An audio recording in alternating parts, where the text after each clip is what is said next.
ప్రస్తుతం మనం రంగారెడ్డి జిల్లా షాద్ నగర్ కి అతి సమీపంలో ఉన్నటువంటి రైతు ప్రయోగశాలలో అయితే ఉన్నాం. ఆదర్శ రైతు బ్రహ్మయ్య గారు ఈ రైతు ప్రయోగశాలని ఆయన నిర్వహిస్తూ ఉన్నారు. ఈ రైతు ప్రయోగశాల ఇప్పుడు అత్యాధునిక టెక్నాలజీని ఉపయోగించి వీరు వివిధ పద్ధతుల్లో సేంద్రియ ఎరువులను వీరు తయారు చేస్తూ ఉన్నారు.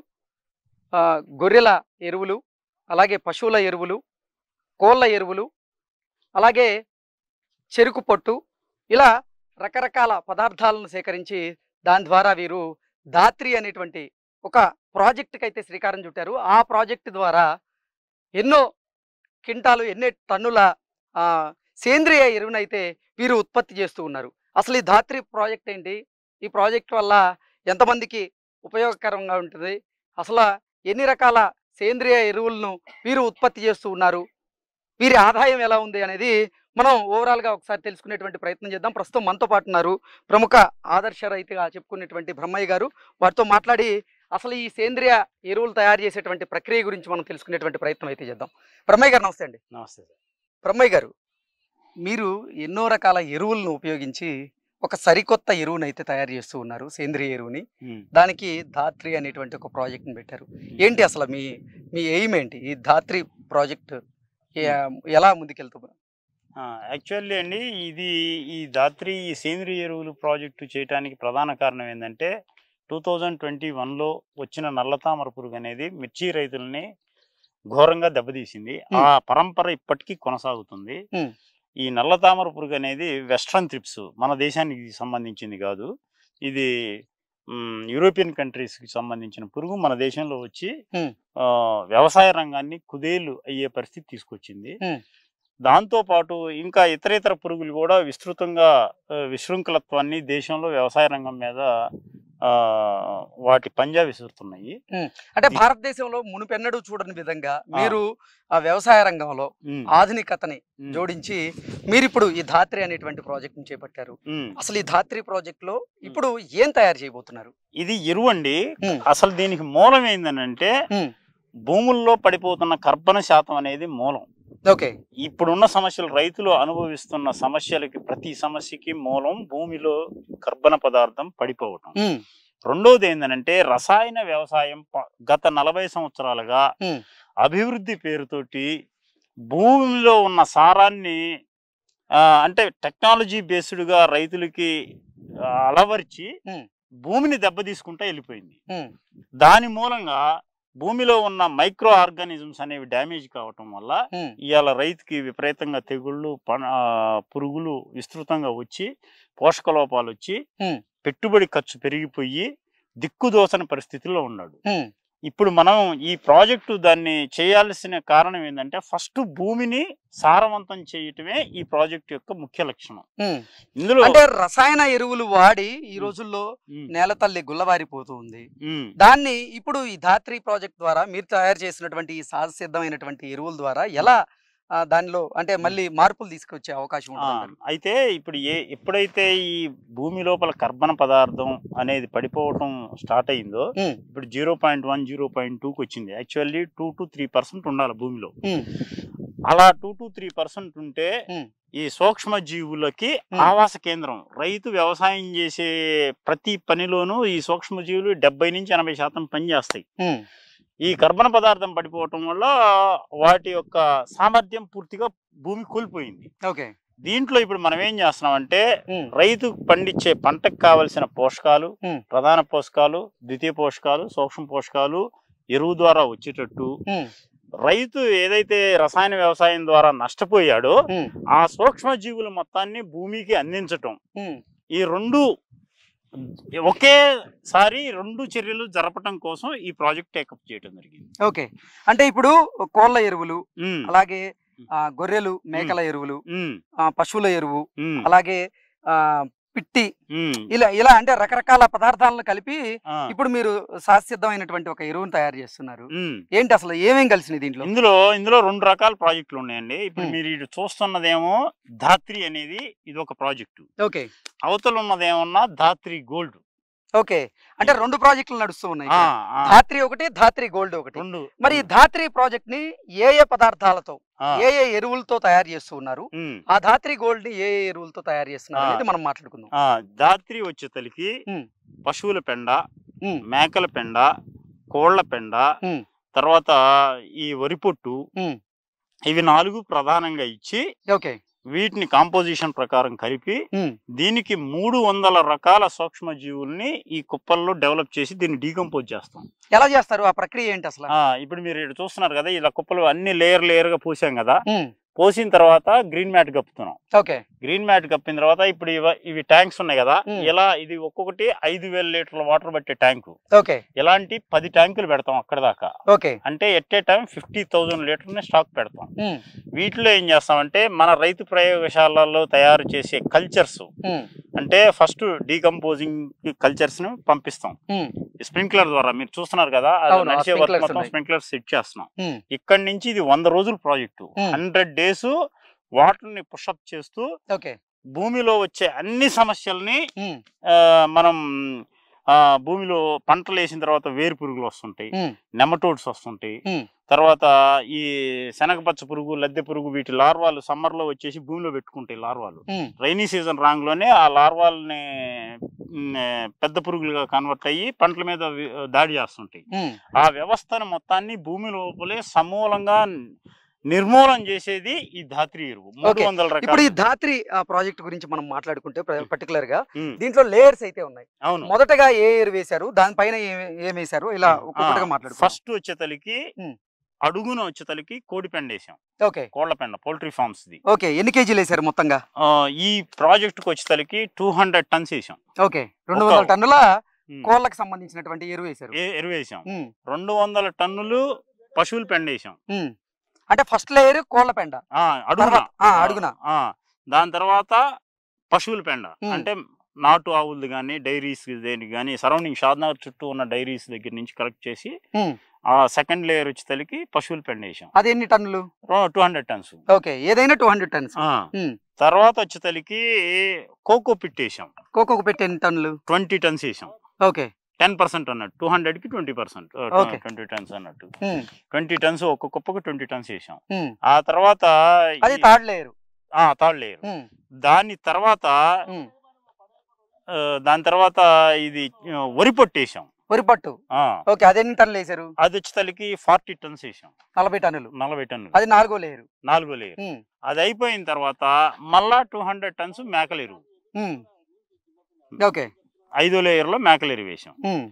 తర్వాత దీన్ని ఎక్కువ రోజు ఈ మైక్రోబియల్ యాక్టివిటీ ఉండటం కోసం నామమాత్రంగా బయోచార్ కూడా కలిపాం. వాస్తవానికి మనం రైతులకు చెప్పినప్పుడు బయోచార్ దీంట్లో లేదు, కానీ మోర్ ఎఫెక్టివ్ గా రైతుని ఈ సేంద్రీయ వ్యవసాయంలో నిలబెట్టడానికి సపోర్టివ్ చేయటం కోసం ఒక 40 టన్స్ బయోచార్ కూడా కలిపాం. ఇది మొత్తం ఇప్పుడు బెడ్ పోసాం కదా, ఇలా లేయర్స్ గా పోసి 6 లేయర్లు ఉందా ఇప్పుడు? ఉంది. వరుసగా కింద నుంచి చెక్ చేసుకుంటే 6 లేయర్లు ఉంటుంది. తర్వాత దీన్ని ఏం చేస్తామంటే ఇప్పుడు మనం చెప్పినట్టు ఫస్ట్ డీకంపోజింగ్ బ్యాక్టీరియాస్ పంపిస్తాం. తర్వాత ప్రతి 10 రోజులకి కుప్పని ప్రొక్లైన్స్ పెట్టి తిప్పుతాం. ప్రతి 10 రోజులకి ఇది ఒక చర్య, అదొక ప్రక్రియ. ప్రతి 10 రోజులకి దీన్ని తిప్పుతాం. తిప్పిన తర్వాత 20-25 డేస్ అయిన తర్వాత దీన్ని మన ల్యాబ్ లో చూసుకుంటే తెలిసిపోతుంటది ప్రాసెస్ ఎంత వరకు అయింది, 100% డీకంపోజ్ అయిందా కాలేదా అనేది. మనకి 20-25 డేస్ కి డీకంపోజ్ అయిపోయింది 100%, ఒక 5 డేస్ అటు ఇటు. ఆ తర్వాత ఏం చేస్తామంటే దీంట్లో మొక్కకి కావలసిన పోషకాలను ఇచ్చేయి, ప్రధాన పోషకాలను ఇచ్చేయి, సూక్ష్మ పోషకాలను ఇచ్చేయి, తర్వాత ద్వితీయ పోషకాలను ఇచ్చే మైక్రోబ్స్ ని కలుపుతాం. తద్వారా నత్రజని, భాస్వరం, potassium, zinc, magnesium, boron, sulphur, calcium ఇవన్నీ కూడా ఎరువులోనే డెవలప్ చేస్తాయి మైక్రోబ్స్. అది ఎలా కలుపుతారు? ఆ న్యూట్రియంట్స్ డైరెక్ట్ న్యూట్రియంట్స్ ఉండవు, మైక్రోవే న్యూట్రియంట్ ని క్రియేట్ చేసిద్ది. సూక్ష్మ జీవి అనేది న్యూట్రియంట్ ని ఆ ఎరువుని చేస్తుంది. ఆఫ్టర్ దట్ అది అయిపోయిన తర్వాత ఎంజైమ్స్, ఇప్పుడు సేంద్రీయ వ్యవసాయంలో బయో ఎంజైమ్స్ వాడతారు. తర్వాత హ్యూమిక్, ఫల్విక్, సీవీడు, లేకపోతే ఆర్గానిక్ యాసిడ్స్ వాడుతుంటారు. అవి కాంపోనెంట్స్ తీసుకొచ్చి కలుపుతుంటారు. వాటిని క్రియేట్ చేసే బ్యాక్టీరియాస్ వదులుతాం. దాని తర్వాత వాటిని క్రియేట్ చేసే బ్యాక్టీరియాని ఎలా వదులుతూ ఉంటారు దీంట్లో? వాటర్ త్రూ వాటర్ ఏదైనా మొత్తం ఏదైనా త్రూ వాటరే. ఇలా తర్వాత ఇవి అయిపోయిన తర్వాత pest controlling methods, pest controlling సంబంధించి బవేరియా బ్యాసియానా, వర్టిసెల్లియంలా కానీ, మెట్రైజము, నోమోరియా రైలి అని అయ్యో ఫంగస్లు ఉంటాయి, తర్వాత బ్యాక్టీరియాస్ ఉంటాయి. అలా layer by layer process by process చేసుకుంటూ 100 days వరకు వీటన్నిటిని ఆ కుప్పలో ఎస్టాబ్లిష్ అయ్యి వాటి సంతతిని పెంచుకొని సమృద్ధిగా ప్రతి గ్రాములోనూ ఈ దేశంలో ఉన్న ఏ మైక్రో ల్యాబ్ లోకి తీసుకెళ్లి చూసుకున్నా కానీ ప్రతి గ్రాములోనూ 10 కోట్ల సూక్ష్మజీవులు సాయిల్ ని ఎన్రిచ్ చేసే సూక్ష్మజీవులతో నింపి ఫార్మర్స్ కి ఇస్తాం 50 kg బ్యాగులతో. ఓకే, ఈ ప్రక్రియకి మొత్తంగా ఎన్ని నెలలు పడుతుంది? 100 days, 100 రోజులు, 3 నెలల 10 రోజులు ప్రోగ్రామ్ ఇది. ఓకే, 3 months 10 days అయిన తర్వాత 50 kgs బ్యాగ్ లో నింపుతాం. ఓకే, ఎంత బ్యాగ్ ఎంత ఉంది? బ్యాగ్ దాత్రి వచ్చేసరికి 750 రూపీస్. ఓకే, 750 రూపాయలు ఒక బ్యాగ్. 50 kgs. దాత్రి గోల్డ్ వచ్చేసరికి 2000 రూపీస్ 50 kg బ్యాగ్. ఓకే, అంటే అసలు దాత్రి గురించి ఇప్పుడు దాకా మాట్లాడుకున్నాం, దాత్రి గోల్డ్ గురించి తర్వాత మాట్లాడుకుందాం. అసలు ఈ ధాత్రి ప్రాజెక్ట్ కి గానీ, ఈ ధాత్రి గోల్డ్ ప్రాజెక్ట్ కి గానీ ఎంత స్థలాన్ని మీరు వినియోగిస్తూ ఉన్నారు? ఇప్పుడు ఇది 2 ఎకరాలండి. 2 ఎకరాల్లో 2 బెడ్లు పోసాం. ఒక్కొక్క బెడ్ పొడవు వెడల్పు ఎంత ఉంది? ఇది వచ్చేసరికి 200 ఫీట్లు పొడుగు, 45 ఫీట్లు వెడల్పు. అది కూడా అంతే, 200 ఫీట్లు పొడుగు, 45 ఫీట్లు వెడల్పు, 7 ఫీట్లు హైట్, 5.5 నుంచి 6 ఫీట్లు. అయితే ఇది 100 days అయితే మన మోకాళ్ళు ఎత్తుకొచ్చేసిద్ది, మొత్తం డీకంపోజ్ అయిపోయి మోకాళ్ళు 4:1 రేషియో. ఇప్పుడు మనం 4 kg రా మెటీరియల్ పూస్తే అది 1 kg కాన్సన్ట్రేట్ అయ్యే వరకు ఈ ప్రాసెస్ చేస్తానే ఉంటాం. అప్పటి వరకు కొలబెడతానే ఉంటారు. 1 kg వచ్చిద్ది, మనకు తెలుస్తా ఉంటది ప్రాసెస్. ఇప్పుడు మన ఇద్దరు కంటే కూడా హైట్ ఉంది ఈ బెడ్. అంటే ఈ 100 రోజుల తర్వాత మాత్రం ఈ బెడ్ 1.5 అడుగుకి వచ్చేస్తుంది అంతే. ఓకే, అంతా డీకంపోజ్ ప్రాసెస్ అయ్యి కాన్సన్ట్రేటెడ్ మెటీరియల్ అయింది. ఇది ఎందుకు చేయాల్సి వచ్చింది అని అంటే, ఇప్పుడు సేంద్రీయ వ్యవసాయంలో రైతుకి రసాయన వ్యవసాయం మోజు నుంచి తీసుకురావాలంటే ఆ స్థాయి రిజల్ట్స్ చూపించేది ఈ దేశంలో ఇప్పుడు సేంద్రీయ వ్యవసాయంలో లేదు. దానికి ఈక్వల్ గా ఒక రైతు డిఏపి కట్ట, యూరియా కట్ట, పొటాష్ కట్టే రసాయన ఎరువులు వాడితే ఎంత గ్రోత్, ఎంత దిగుబడి వస్తుందని నమ్ముతున్నాడు. ఆ గ్రోత్ ని, ఆ దిగుబడిని ఈ మాన్యూర్ ద్వారా చూపించాలనేది ఈ ప్రాజెక్ట్. అంటే ఓవరాల్ గా మీరు అన్ని రకాల ఎరువులను ఉపయోగించి సృష్టించినటువంటి ధాత్రి అనేటువంటి ఎరువు ద్వారా మీరు అంటే రసాయన ఎరువులు వాడి 1 ఎకరాకి ఎంత దిగుబడిని అయితే రైతు పొందగలుగుతున్నాడో అంతే దిగుబడిని ఈ ధాత్రి ఎరువు ద్వారా పొందేటువంటి అవకాశం ఉందంటారు. అవును, అవును, ఓకే, అవును. అది కూడా సేంద్రియ పద్ధతిలో, సేంద్రియ వ్యవసాయం చేస్తూ. అవును, దానికోసమే. ఓకే, ఇప్పుడు ఇది మనం యాక్చువల్ గా రైతు ప్రయోగశాల నుంచి గత 3 సంవత్సరాలుగా నేను NIPHM లో ట్రైనింగ్ తీసుకోవటం కానీ, స్టేట్ గవర్నమెంట్ బయలాజికల్ ల్యాబ్స్ లో శాస్త్రవేత్తలతోటి తెలుసుకొని నేను సొంతంగా ఒక ల్యాబ్ పెట్టుకొని రైతు స్థాయిలో, దీంట్లో ఈ బయలాజికల్ సైన్స్ అనేది ప్రకృతి సైన్స్, సామాన్యుడికి అర్థమయ్యేది కదా. ఈ సూక్ష్మజీవి అనేది కంటికి కనపడినటువంటి సూక్ష్మజీవి.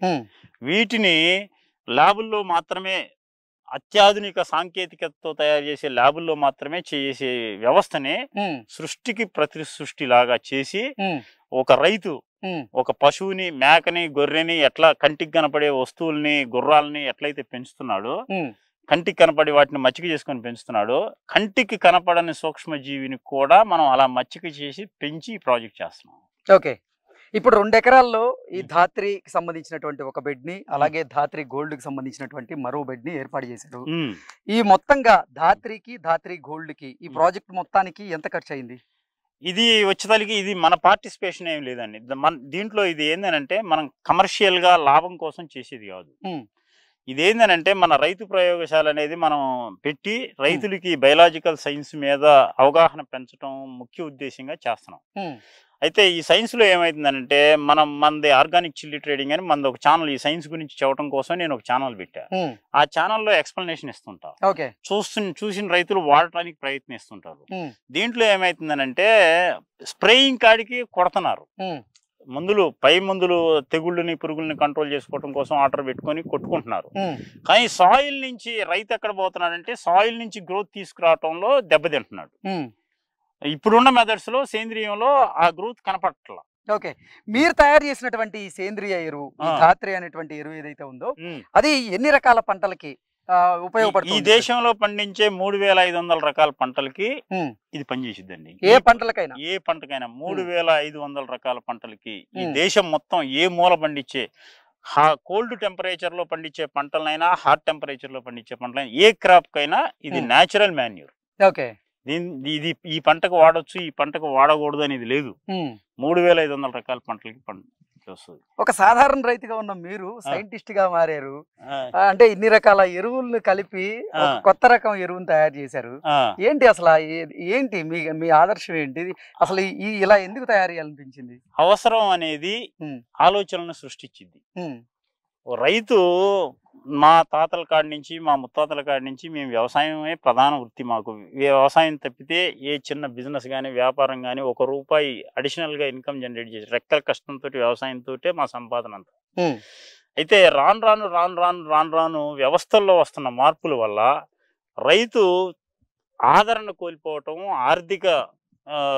ఆర్థిక తత్వాన్ని కోల్పోవటం, బెకారైపోయే పరిస్థితి వచ్చింది. ఇలానే వదిలేస్తే, ఈ వ్యవస్థని ఇలానే వదిలేస్తే మనం అంటూ రైతులు సమిష్టిగా తనకున్న సమస్యల్ని పరిష్కరించుకోవటం అనే ఆ పనికి మనం పదును పెట్టకపోతే రాబోయే 10 ఏళ్లలో ఈ దేశంలో రైతు అనేవాడు కనపడ్డు. అంటే బ్రహ్మయ్య గారు, అసలు కొంతమంది ఏమో రైతే రాజు అంటారు. నిజంగా భారతదేశంలో రైతే రాజుగా బ్రతుకుతున్నాడా ఇప్పుడు? ఒకవేళ ఆ పరిస్థితి లేకపోతే నిజంగా రైతే రాజుగా బ్రతికేటువంటి ఆ పరిస్థితి ఎన్ని రోజుల్లో వచ్చింది, ఎన్ని సంవత్సరాల్లో వచ్చింది, అసలు వస్తుందా రాదా అంటే ఏం చెప్తారు? రైతే రాజు అనే ప్రవచనం వ్యవసాయం చేసేవాడు తప్పితే మిగిలిన వాళ్ళందరూ పొగుడుతుంటారు. ఎవరైతే వ్యవసాయం చేస్తాడో వాడు ఎప్పుడు కూడా రాజుగా ఫీల్ కాడు. కానీ మిగిలిన వాళ్ళందరూ పొగిడి వీడిని సర్వనాశనం భ్రష్టు పట్టించేస్తున్నారు. వాస్తవానికి ఏమైతుందనంటే రైతు ఇప్పుడు మీరు రైతే రాజు అన్నారు కదా, రైతే రాజు అని అంటే అసలు దాని వెనకమాల ఉన్న అసలు లక్ష్యం ఏంటంటే, అసలు విషయం ఏంటంటే, భారతదేశానికి స్వతంత్రం 1947లో వస్తే 2025లో ఉన్నాం ఇప్పుడు. స్టిల్ ఈ రోజు కూడా ఈ దేశంలో స్వతంత్రం రాని వ్యక్తి రైతు. ఎందుకు చెబుతున్నానంటే ఈ మాట, ఒక చెప్పులు మ్యానుఫ్యాక్చరర్ వాడు చేసే ఉత్పత్తి మీద నాకు ఈ రేటు పడుతుందని చెప్పేసి తెచ్చుకుంటున్నాడు, గుండు సూదాడు తెచ్చుకుంటున్నాడు, ప్లాస్టిక్ కోడ్ తెచ్చుకుంటున్నాడు. ఎగ్జాక్ట్లీ. రైతుకి ఎందుకు లేదు? దీని మీద ప్రభుత్వాలు రైతు మీద ఒకప్పుడు ఈ వ్యవస్థ ఎలా వచ్చిందని అంటే దీనికి కూడా ఒక రీజన్ ఉంది.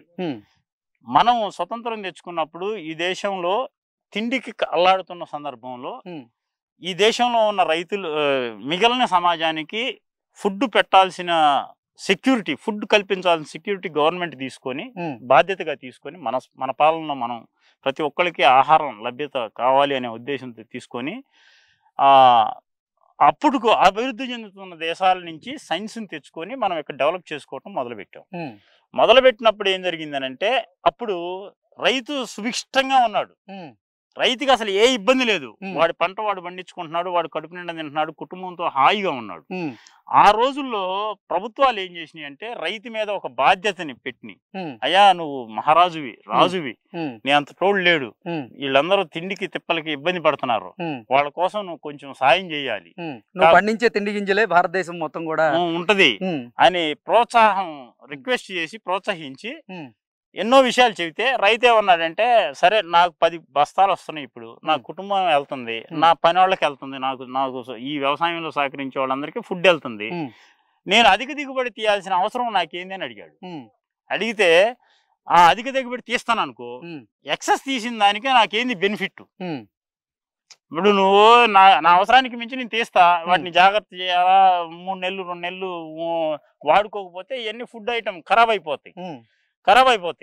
మరి అప్పుడు నా కష్టానికి ప్రతిఫలం నేను పొందలేకపోతాను కదా, నేను నష్టపోతాను కదా అని అడిగినప్పుడు ప్రభుత్వం ఏం చేసిందంటే, నువ్వు తీసిన దిగుబడికి అత్యాధునిక సాంకేతికత నుంచి అప్పుడు రోజుల్లో ఉన్న సాంకేతికతను ఉపయోగించి నువ్వు తీసిన దిగుబడికి ఎక్సెస్, నువ్వు వాడుకోంగా ఎక్సెస్ ఉంటే దానికి మద్దతు ధర ఇచ్చి మేము కొంటాం అనే ఒక సిస్టాన్ని డెవలప్ చేసింది. అది మద్దతు ధర కోసం పెట్టింది. ఓకే, ఆ మద్దతు ధరను అడ్డం పెట్టుకొని ఇప్పుడు మద్దతు ధర అనే మాట అడ్డం పెట్టి రైతుని సర్వనాశనం, ఏ పంటకి కూడా గిట్టుబాటు ధర లేకుండా వాడి వస్తువును వాడు అమ్ముకునే పరిస్థితి లేకుండా ప్రభుత్వం విశృంఖలత్వాన్ని ప్రోత్సహించి దేశం మొత్తం ఇలా రైతు అనేవాడు ఆర్థిక నష్టాలను మూటగట్టుకొని ఆత్మహత్యలకు పాల్పడే పరిస్థితి ఈ మద్దతు ధర అనేది క్రియేట్ చేసింది. బ్రహ్మయ్య గారు, ఇప్పుడు రైతు ఇవాళ ఉన్న పరిస్థితుల్లో రైతు అనేవాడు స్వశక్తిగా నిలబడాలి అని అంటే ఇప్పుడున్న సైన్స్ ను ఆధారం చేసుకొని ఇప్పుడు మనకేమొచ్చింది,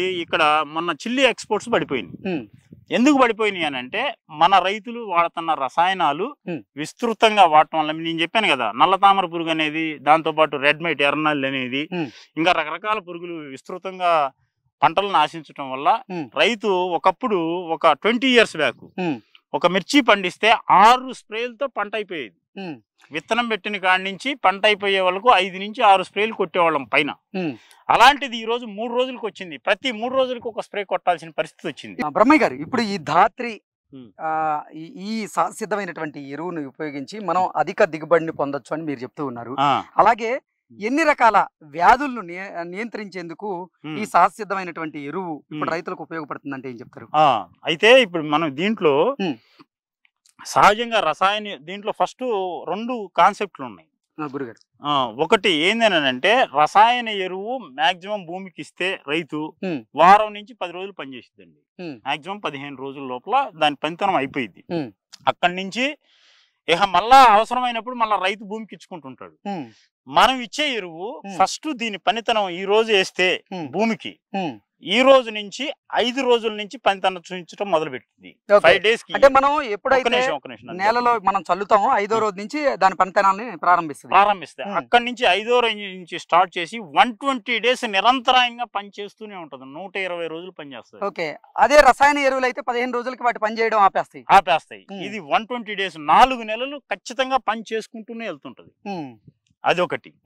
సెకండ్ వన్ అంటే ఏంది, ఫార్మర్కి ఏమైందంటే ఈ రసాయన సైన్స్ ఏం చేసిందనంటే ఈ శాస్త్రవేత్తలు కానీ కార్పొరేట్ కంపెనీలు కానీ రైతు మైండ్ సెట్ లో పంటని చూడటం, దాని అవసరాన్ని గుర్తించడం అనేది పక్కన పెట్టేశారు.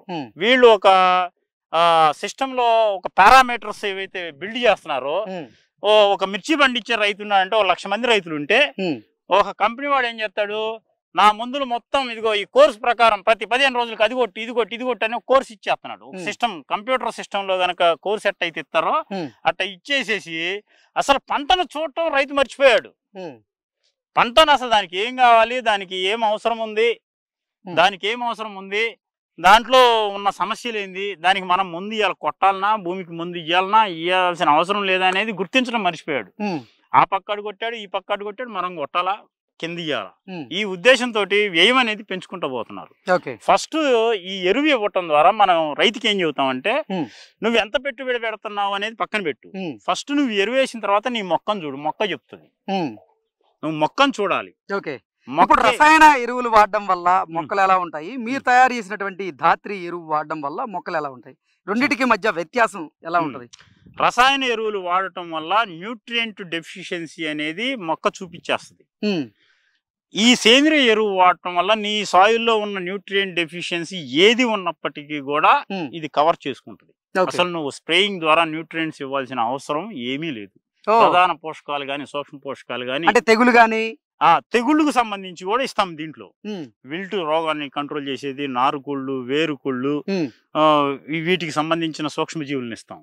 అలానే పంటల్లో ఇప్పుడు సపోజ్ మిర్చి వేస్తున్నాడు అనుకో, మిర్చిలో ఒక 10-12 రకాల పురుగులు ఉంటాయి. ఆ 10-12 రకాల పురుగులు యొక్క దశలు ఉంటాయి. అంటే ఒక మనిషి గనక జీవిత చక్రం ఉంటది కదా, బాల్య దశ, యవ్వన దశ, కౌమార దశ, వృద్ధాప్య దశలు ఉంటాయి కదా. అంటే ఇది మనిషి జీవితంలో దశలు. అలానే ఒక శత్రు పురుగు, పంటను నాశించే పురుగు కూడా దశలు ఉంటాయి. గుడ్ల దశ, లార్వా దశ, రెక్కల పురుగు దశ, ప్యూపా దశ అని ఉంటాయి. అయితే ఈ పంటలను నాశనం చేసే ఈ పురుగులు ఈ ప్రకృతిలో ఉన్న ప్రతి పురుగుకి అయితే కొన్ని పురుగులకి ఏముంటది, 5 దశలు ఉంటాయి, కొన్ని పురుగులకి 4 దశలు ఉంటాయి, కొన్ని పురుగులకి 3 దశలు ఉంటాయి. ఏ దశ అయినా కానీ ఒక దశలో భూమిలోకి రావాలి. అది ఓకే, ఏ దశలో అయినా సరే ఈ 5 దశల్లో ఒక దశలో ఖచ్చితంగా భూమిలోకి రావాలి ఉంటది. అప్పుడు వచ్చినప్పుడు మాత్రం ఈ ఎరువు దాన్ని చంపేస్తుంది. ఓకే, తద్వారా ఇప్పుడు ఒక గ్రామం తీసుకున్నాం అనుకోండి, ఒక గ్రామానికి ఒక 4,000 ఎకరాలు 5,000 ఎకరాలు వ్యవసాయ భూమి ఉంది అనుకోండి. ఆ గ్రామంలో ఉన్న 4000 ఎకరాల్లోనూ 5000 ఎకరాల్లోనూ ఇది స్ప్రెడ్ చేస్తే ఆ ఏరియా మొత్తం కూడా పురుగు దశలు మొత్తం కంప్లీట్ అయిపోతాయి. ఇక అక్కడ కొత్త పురుగు పుట్టదు. ఇక ఓకే, ఫ్లోటింగ్ మెటీరియలే. భారతదేశంలో ఎక్కడా లేని విధంగా ఇప్పుడు ఎన్నో రకాల ఎరువుల్ని తయారు చేస్తూ, అంటే ఆ ఎరువుల ద్వారానే మీరు ఇప్పుడు ధాత్రి అనేటువంటి ఒకే ఒక ఎరువును తయారు చేస్తూ ఉన్నారు. ఏంటి అసలు ఈ ఎరువుని ఎలా తయారు చేయాలనేది మీరు అంటే ఎక్కడ శిక్షణ తీసుకున్నారు? నేను NIPHM లో ట్రైనింగ్ తీసుకున్నానండి. ట్రైనింగ్ తీసుకున్న తర్వాత ఫస్ట్ మా మిరపతోట కోసం 2021లో స్టార్ట్ చేసాము. మా మిరపతోటని నేనే తయారు చేసుకొని నాతో పాటు ఒక 2 ఎంప్లాయీస్ ని పెట్టుకొని సైన్స్ ని కొంచెం కొంచెంగా నేర్చుకుంటూ నా పంట మీద అప్లై చేసుకుంటూ దాంట్లో వచ్చిన రిజల్ట్స్ ని అధ్యయనం చేసి అప్పటికి ఈ దేశంలో ఉన్న సైన్స్ ఏంటి, దేశవ్యాప్తంగా ఈ బయలాజికల్ సైన్స్ ఏ కంపెనీలు ఉత్పత్తి చేస్తున్నాయి, ఏ సమస్యలకి ఏ పరిష్కారాలు చూపిస్తున్నాయి వాళ్ళ ఉత్పత్తుల ద్వారా, వాటిని తీసుకురావటం, కొనటం, వాటిని పంట మీద డైరెక్ట్ గా పిచికారీ చేయటం, వాటిని మనం తయారు చేసి ఆ సూక్ష్మజీవికి ఏ ఫుడ్ ఇస్తే బాగా పెరుగుతుంది ఇవన్నీ ల్యాబ్ లో చెక్ చేసుకొని దాని కౌంట్ కరెక్ట్ గా ఉంటుందా లేదా అని చూసుకొని మనం తయారు చేసుకొని వాడటం. ఇలా ఒక 3 సంవత్సరాలు నిరంతరాయంగా శ్రమించి ఈ స్థితికి తీసుకొచ్చేది. ఓకే, ఇప్పుడు సంవత్సరానికి ఎన్ని టన్నుల ఈ బయో ఎరువుని మీరు ఉత్పత్తి చేస్తూ ఉన్నారు? ఇది ఫస్ట్ ప్రాజెక్ట్ అండి. ఇందులో మీకు ఇందాక చెప్పడం మర్చిపోయా, ఇది ఆర్థిక లాభం కోసం చేసే ప్రాజెక్ట్ కాదు, ఫార్మర్స్ ని ఇన్వాల్వ్ చేసే ప్రాజెక్ట్. అంటే ఇప్పుడున్న నడుస్తున్న వ్యవస్థని మార్పు అనేది మనమే తెచ్చుకోవాలి, ఎవడో మార్పు తీసుకొస్తాడు కాదు. ఇప్పుడున్న సమస్యల నుంచి పరిష్కార మార్గాలు మనమే ఎత్తుకోవాలి. కాబట్టి నేను ఒక టెక్నీషియన్ లాగా, ఒక బైక్ మెకానిక్ ఉంటాడు అనుకోండి, నీ బైక్ చెడిపోయింది అనుకోండి, తీసుకొచ్చి వాడి దగ్గర పెడితే వాడు ఓడ తీసేసి మొత్తం అయ్యా నీ ఈ బైక్ ఈ సమస్యలు పోయింది, ఇది ఈ సామాను కొనుక్కొచ్చుకొని నేను వేసి పెడతానని టెక్నీషియన్ ఛార్జ్ తీసుకుంటాడు. అవును, నేను కూడా ఏం చేశానంటే ఈ సేంద్రీయ వ్యవసాయం, ఈ బయలాజికల్ ల్యాబ్ మీద నాకు ఈ సైన్స్ వచ్చింది కాబట్టి మీ పంటలకి నువ్వు ఏ పంట పండించినా ఆ పంటకు సంబంధించిన ఎరువుని నేను తయారు చేసిస్తా. దానికి కావాల్సిన రా మెటీరియల్ ఇప్పుడు ఇవన్నీ కొన్నాం కదా, ఇవి నా డబ్బులు కాదు. నేనేం చెప్పానంటే రైతులకి, మన ఛానల్ చూసే వాళ్ళు మన ఫాలోవర్స్ ఉన్నారు, వాళ్ళకి ఏం చెప్పానంటే మన ఛానల్లో ఇది వ్యాపారాత్మకంగా చేసే ప్రాజెక్ట్ కాదు, మీకోసం నా నుంచి సైన్స్ కావాలని మీరు కోరుకుంటున్నారు కాబట్టి సేంద్రియ ఎరువులు ఎలా ఉత్పత్తి చేయాలి అనే దాని మీద మీరు ఎంతో మంది రైతులకైతే అవగాహన కల్పిస్తూ ఉన్నారు. అంతవరకు నిజంగా చాలా సంతోషించదగ్గ విషయం. ఇది మనం చూసుకున్నట్లయితే ఇది ఈ నల్లగా ఉన్నది ఏ మెటీరియల్? బయోచార్ అండి ఇది. Okay, biochar. ఇది వరి పొట్టుని కాల్చిన తర్వాత 50% కాలిన తర్వాత వచ్చే ఉత్పత్తి. ఓకే, దీని వల్ల ఉపయోగం ఏంటి? ఇది సూక్ష్మ జీవులకి గృహం లాంటిది బయోచార్. ఈ సూక్ష్మ జీవిని మనం ఇచ్చే మైక్రోబ్స్ కొన్ని 3-4 సంవత్సరాలు కూడా ఈ బయోచార్ లో అలానే బతికుంటది. 3-4 సంవత్సరాలు. మనం ఏ రసాయన ఎరువు ఇచ్చినా, ఇప్పుడు తెలిసో తెలియకో తప్పులు చేసినా, ఈ మాన్యూర్ లో ఉండే సూక్ష్మజీవి రసాయన ఎరువు ఇచ్చినా మొక్కల్లో చనిపోవటానికి ఆస్కారం ఉంటుంది. ఇందులో ఉన్న బయోచార్ లో ఉన్న సూక్ష్మజీవి చావదు. ఓకే, 90%. ఈ బయోచార్ కూడా మనమే తయారు చేస్తున్నావా లేకపోతే బయట నుంచి? లేదు, మనం కొంత చేస్తున్నాము, కొంత బయట నుంచి తెస్తున్నాం. ఓకే, కొంత బయట నుంచి చేస్తున్నాం. మన డిమాండ్ కి తగ్గట్టు మన ఎంప్లాయీస్ తోటి చేసే కాడికి చేస్తున్నాము. అయితే నేను ఇది స్మాల్ ప్రాజెక్ట్ గా పెడితే ఎక్కువ మంది రైతులు ఆకర్షితులై ఎక్కువ అమౌంట్స్ వేయటం వల్ల బయట నుంచి కొనుక్కోవాల్సి వచ్చింది. నేను అసలు ఫస్ట్ డిజైన్ చేయటం అయితే ఇది ఒక 50 టన్నులు, అది ఒక 50 టన్నులు, ఒక 100 టన్నులు ఇద్దామని చేశా. ఓకే, 50 టన్నులు ఎన్ని ఎకరాల వరకు వస్తుంది ఇది? అలా అని కాదండి, పంటను బట్టి మారిపోతుంటది. ఇప్పుడు మన హార్టికల్చర్ క్రాప్స్ ఉన్నాయి అనుకోండి, ఏవైనా ఫ్రూట్స్ నిచ్చే క్రాప్స్, దానిమ్మ, సీతాఫలు, లేకపోతే మ్యాంగో, ఇలాంటి క్రాప్స్ ఉన్నాయి అనుకోండి, వాటికి వయసు ప్రకారం చెబుతాం. మొక్కకి డెన్సిటీ కూడా మొక్కల మధ్య క్రాప్ కి మొక్కలు పెరుగుతూ ఉంటాయి, తగ్గుతూ ఉంటాయి. ఒక దానిమ్మ వేసి 400 మొక్కలు పెడతాడు, బత్తాయి వేస్తే 350 పెడతాడు, అదే పామాయిల్ వేస్తే 50 మొక్కలే పెడతాడు. అలా దాని ఏజ్ ని బట్టి చెబుతాం. ఇప్పుడు మ్యాంగో ఉందనుకోండి, 3 years లోపల ఉన్న మొక్కలకైతే 2 kgs 3 times ఇవ్వమని చెబుతాం. సీజనల్ వైజ్ గా వానాకాలం, చలికాలం, ఎండాకాలం. అంటే ఎకరాకా మీరు చెప్పేది? ఒక్కొక్క మొక్కకి 2 kgs, మొక్కకు 2 kgs ఇవ్వమంటాం. ఏ వయసులో ఏ మొక్కలకైనా 5 సంవత్సరాల లోపల ఇదే ఫార్ములేషన్. 5 నుంచి 10 సంవత్సరాలు లోపల ఉన్న మొక్కలకైతే 3 kgs, 10 సంవత్సరాలు పైన ఉన్న మొక్కలకైతే గనక 5 kgs 3 సీజన్స్ ఇవ్వమని చెబుతాం.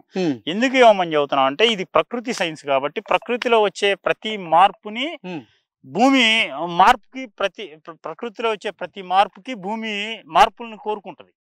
ఇప్పుడు మనం ఉన్నాము, వానాకాలం వస్తే ఏం చేస్తాము, తడవకుండా జలుబు రాకుండా కోట్స్ మన ఇది వేసే డ్రెస్ ను మార్చుకుంటాం. అవును, చేసే ప్రయాణాలను కూడా దానికి అనుకూలంగా మార్చుకుంటాం.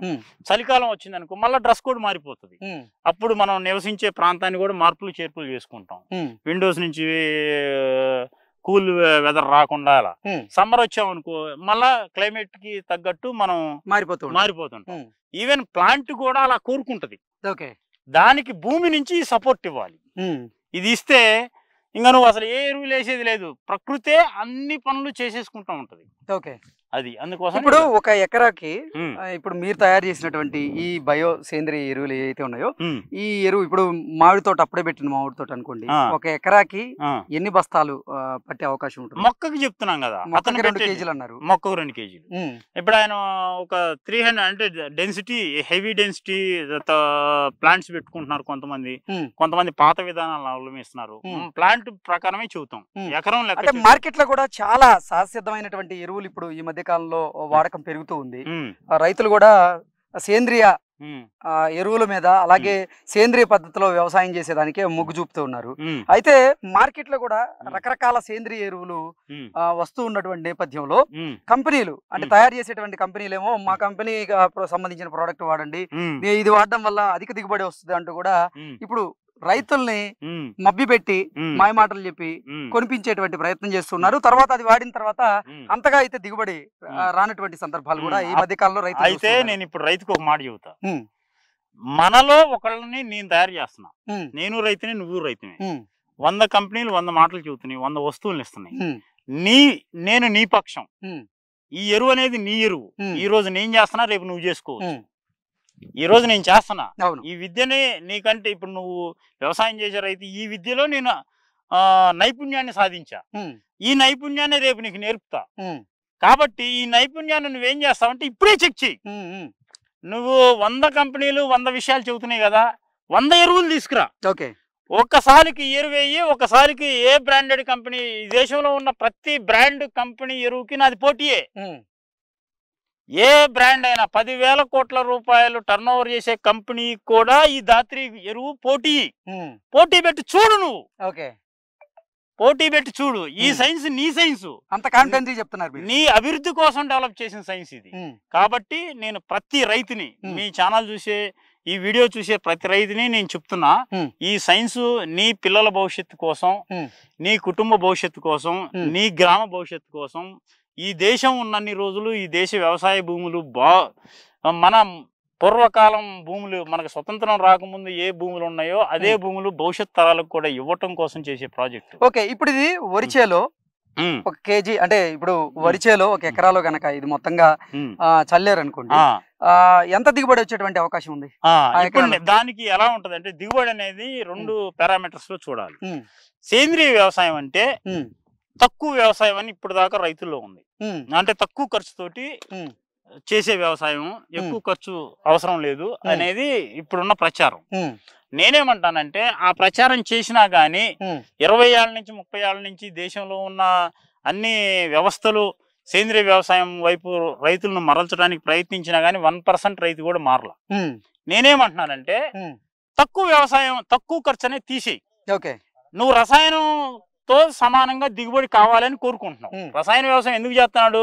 ఎంతో కొంత దిగుబడి దాంట్లోనే వస్తుంది, ఖర్చులు పోగా డబ్బు దాంట్లోనే మిగులుతుందని జనం వస్తున్నా, రోగాలు వస్తున్నా, బీపీలు వస్తున్నా, షుగర్లు వస్తున్నా, క్యాన్సర్లు వస్తున్నా రైతు ఆ వ్యవసాయాన్ని మానట్లా.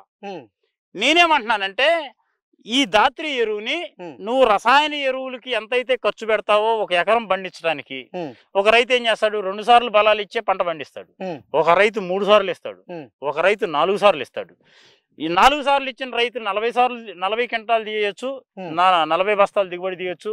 2 సార్లు ఇచ్చిన రైతు 20 బస్తాలు దిగుబడి తీయచ్చు. అతని ఖర్చు అతందే, ఇతని ఖర్చు ఇతంది. నువ్వు ఏ రైతునైనా నువ్వు రసాయన ఎరువులో ఒక 20,000 ఒక 10,000 రూపాయలు ఒక ఎకరం వరికి భూమి ఎరువులు ఇచ్చి ఒక 30 బస్తాలు దిగుబడి తీసాం అనుకో, నేనేమంటున్నానంటే ఈ ధాత్రి ఎరువును కూడా 10,000 రూపాయలు ఖర్చు పెట్టు, అదే 30 బస్తాలు దిగుబడి తీసుకో. ఇప్పుడు రసాయన ఎరువులు వాడడం వల్ల ఎక్కువ ఖర్చు వస్తుందా రైతుకి, లేదంటే ఇటు మీరు తయారు చేసినటువంటి ఈ ధాత్రి ఎరువు కానీ సేంద్రియ ఎరువులు వాడడం వల్ల ఎక్కువ ఖర్చు వస్తుందా? ఈ ఎరువులు వాడటం వల్లే తక్కువ ఖర్చు వస్తుంది. రసాయన ఎరువులు ఇప్పుడు నేనేమంటున్నాను, ఒక రైతు యూరియా కట్టేస్తే చెప్పాను ఒక వారం రోజులు 10 రోజులు పనిచేస్తాను చెబుతాను. అదే యూరియా కట్ట ఇప్పుడు ఉన్న ఎరువుల్లో ఒక యూరియానే రసాయన ఎరువుల్లో 300 రూపాయల్లో ఉంది. 300-350 రూపాయల్లో రసాయన ఎరువుల్లో ఉన్నది ఒక యూరియాని. కాంప్లెక్స్ ఎరువులు కానీ డిఏపీలు కానీ ఇవన్నీ 1700, 1800, 2000 దాకా ఉన్నాయి. ఇంకా కొన్ని ఎరువులు అయితే 2500, 25 కేజీల బ్యాగులు 3000 కూడా ఉన్నాయి. ద్వితీయ పోషకాలు వచ్చేతలకి సల్ఫర్ కానీ కాల్షియం కానీ ఇలాంటివి అయితే ఇంకా ఎక్కువ రేట్లు ఉన్నాయి. నేనేమంటానంటే 120 రోజులు ఎరువు పనిచేస్తున్నప్పుడు, ఇప్పుడు రసాయన ఎరువు పనితనం వారం 10 రోజుల్లో అయిపోతున్నప్పుడు ఈ ఎరువు 120 రోజులు పనిచేస్తున్నప్పుడు అంత ఖర్చు పెట్టాల్సిన అవసరం ఉండదు కదా. ఓకే, అంటే 2 పంటలు దీంతోనే పండియచ్చు మీరు చెప్పేది. ఇదంతా కూడా రైతు కెమికల్ వ్యవసాయం యొక్క సైన్స్ దృష్టితో చూడకూడదు. ఈ వ్యవస్థని నువ్వు అర్థం చేసుకొని పంట పండించడానికి దీనికి ఒక వ్యవస్థ మనం చెప్తాం. ఎవరైతే రైతు వాడాలనుకుంటున్నాడో ఈ ఎరువు వేసిన తర్వాత దాన్ని మొక్కలో వచ్చే మార్పులు ఏందనేది మేము చెబుతాం.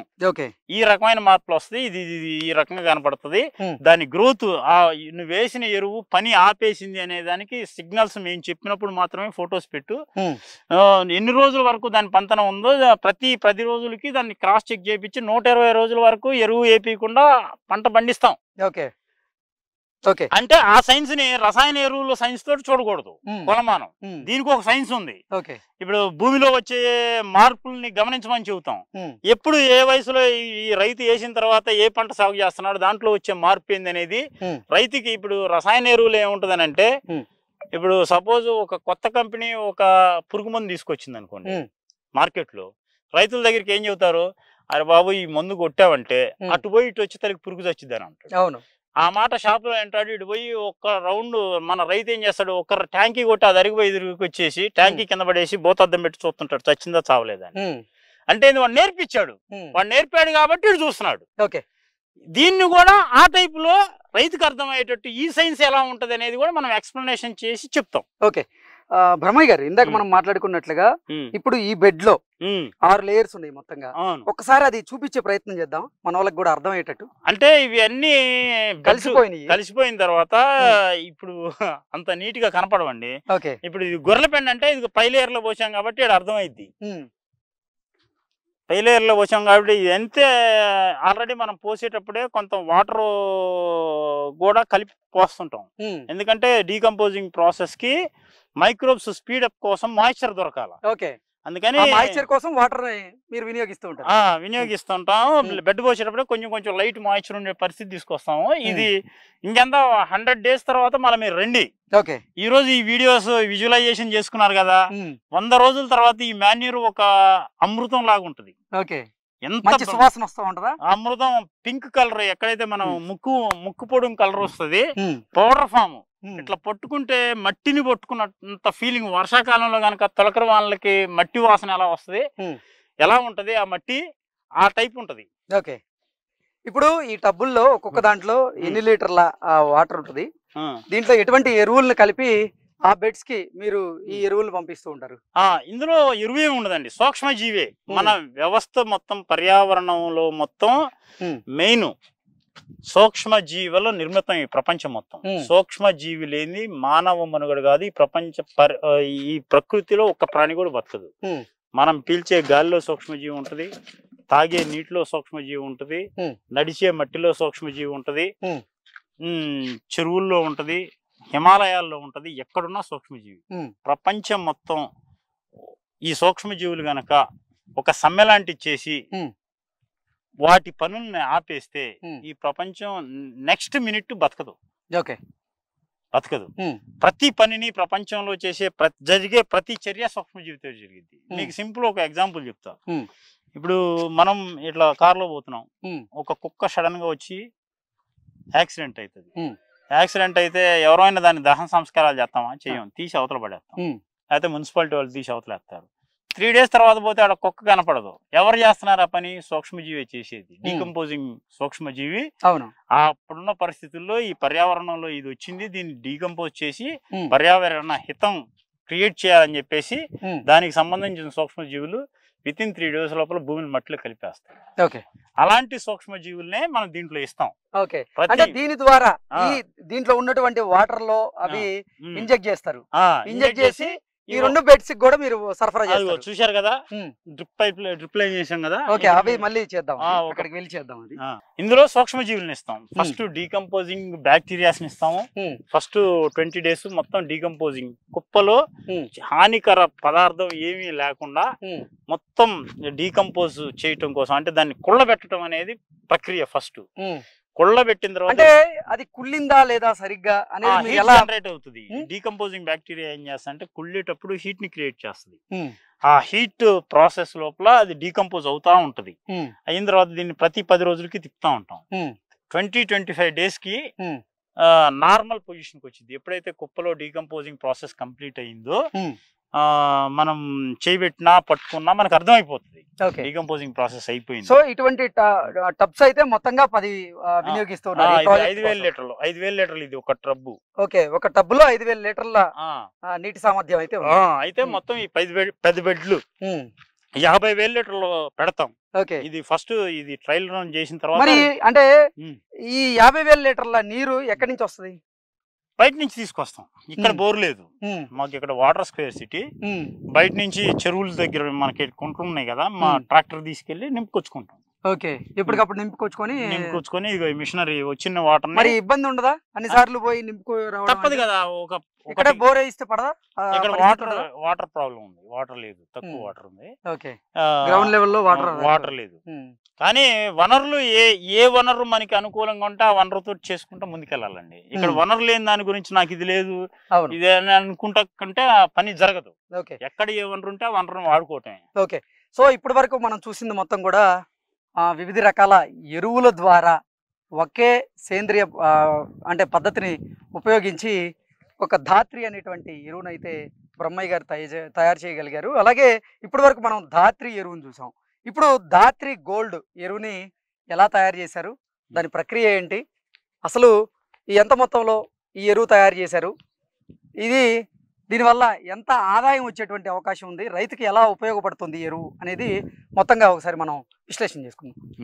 బ్రహ్మయ్య గారు, ఇప్పుడు ధాత్రి గోల్డ్ ఇది, దీంట్లో ఏ రకాల పదార్థాలను ఉపయోగించారు? దీంట్లో వచ్చేసరికి సేమ్ కింద లేయర్ వచ్చేసరికి కోళ్ల పెంట, సెకండ్ లేయర్ వచ్చేసరికి పశువుల పెంట, థర్డ్ లేయర్ వచ్చేసరికి కోకో పిట్టు, ఫోర్త్ లేయర్ వచ్చేసరికి వరి పొట్టు, ఫిఫ్త్ లేయర్ వచ్చేసరికి చెరకు పిప్పి, సిక్స్త్ లేయర్ వచ్చేసరికి బయోచార్, సెవెంత్ లేయర్ వచ్చేసరికి వర్మీ కంపోస్ట్, ఎయిత్ లేయర్ వచ్చేసరికి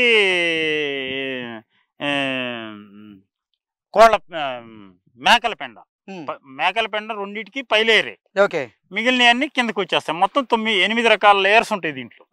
అంటే ధాత్రి గోల్డ్ కి ఈ 2 ఎరువుల మధ్య ఉన్నటువంటి వ్యత్యాసం ఏంటి అసలు? ధాత్రి ఏమన్నా 120 days వర్కింగ్ చేస్తుంది, ధాత్రి గోల్డ్ 3 years చేస్తుంది. ఒక్క కట్టేస్తే 3 సంవత్సరాలు ఉంటుంది దీని పనితనం. 3 సంవత్సరాలు ఇంకే ఎరువు వేయాల్సిన అవసరం లేదంటారు. అయితే ఇది ఎందుకు అని అంటే 2 రకాల సమస్యలు ఉన్నాయి ఫార్మర్స్ లో. ఇప్పుడు మన వ్యవసాయంలో 2 సమస్యలు ఉన్నాయి. ఒక రైతు ఏంది, సొంతం వ్యవసాయం చేసే రైతు ఉన్నాడు అనుకోండి, అతను స్పీడ్ రిజల్ట్ తక్కువ టైంలో నాకు నా భూమి సారవంతం కావాలని కోరుకుంటున్నాడు. కౌలు రైతు ఉన్నాడు అనుకో, నాకు తక్కువ ఖర్చులో సేంద్రియంలో నేను సక్సెస్ కావాలని కోరుకుంటున్నాడు. ఇక్కడ అదేమో కౌలు రైతుకి. ఎందుకనంటే ఈ సంవత్సరం వ్యవసాయం చేశారంటే నెక్స్ట్ ఇయర్ ఆ పొలం ఆ రైతుకు దొరికిద్దో దొరకదో తెలియదు, మారిపోతుంటాడు. ఎక్కువ ఎక్స్పెన్స్ చేయించకూడదు, అందుకని అది కౌలు రైతుకి. ఇప్పుడు సొంతం వ్యవసాయం చేసుకున్న సొంత భూమి ఉన్న రైతు ఏముంటాడు, నాకు కొంచెం నా సొంత భూమికే పెట్టుకుంటున్నా కదా, నాకు శ్రమ తక్కువ కావాలా, ఎక్కువ రోజులు పనితనం కావాలని కోరుకుంటాడు.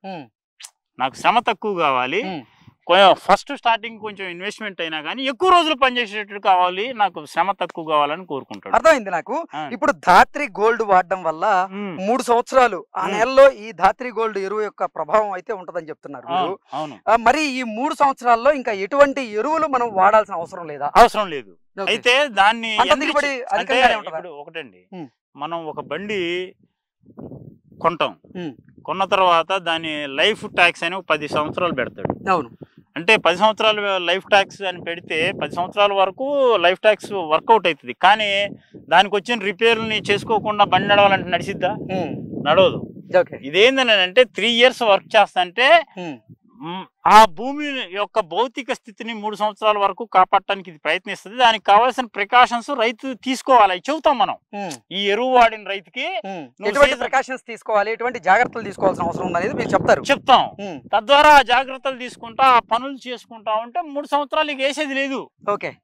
ఒకసారి ధాత్రి గోల్డ్ పైకి వెళ్ళి ఎటువంటి ఏర్పాట్లు చేస్తూ ఉన్నారు, అసలు ఈ ధాత్రి గోల్డ్ ఎరువుని ఎలా తయారు చేస్తున్నారు అనేది పైకి వెళ్ళి చూద్దాం ఒకసారి. బ్రహ్మయ్య గారు రండి. బ్రహ్మయ్య గారు, ఈ ధాత్రి గోల్డ్ ఈ సేంద్రియ ఎరువుని ఎలా తయారు చేస్తున్నారు, ఈ తయారు చేసేటువంటి ప్రక్రియ ఏంటి?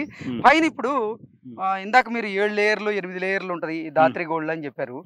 ఈ 8 లేయర్ల తర్వాత ఇప్పుడు ఒక పట్ట కప్పుతూ ఉన్నారు. తర్వాత మళ్ళీ డ్రిప్ ని ఏర్పాటు చేశారు. ఏంటి అసలు ఇప్పుడు 8 లేయర్స్ వేసిన తర్వాత ఈ వ్యవస్థ మొత్తాన్ని సూక్ష్మజీవులు చేస్తాయని చెబుతాం. ఈ సూక్ష్మజీవులకి ఒక సమస్య ఏముందంటే సూర్యుడి నుంచి వచ్చే అతి నీల లోహిత కిరణాలు వాటి మీద పడితే అవి చనిపోతాయి. సూక్ష్మజీవి అనేది సూర్యుడి నుంచి వచ్చే అతి నీల లోహిత కిరణాలకి యువి రేడియేషన్ అంట. ఆ రేడియేషన్ కి సూక్ష్మజీవి చనిపోయింది. కాబట్టి ఆ రేడియేషన్ అనేది సన్లైట్ కి ఎక్స్పోజ్ కాకుండా ఉండటం కోసం ఈ గ్రీన్ మ్యాట్ వేసాం. గ్రీన్ మ్యాట్ వేయటం వల్ల సూర్యుడి నుంచి వచ్చే అతి నీల కిరణాలు ఎరువు మీద పడవు. ఫస్ట్. సెకండ్ వన్ ఏంది, ఈ గ్రీన్ మ్యాట్ కి ఏంది హోల్స్ ఉంటాయి. మనం పైన ఇచ్చే వాటర్ మా మైక్రోబ్స్ ఏవైతే ఇస్తామో ఇది ఎండ టైం మీద, ఈ టైంలో మైక్రోబ్స్ ఇవ్వం మనం.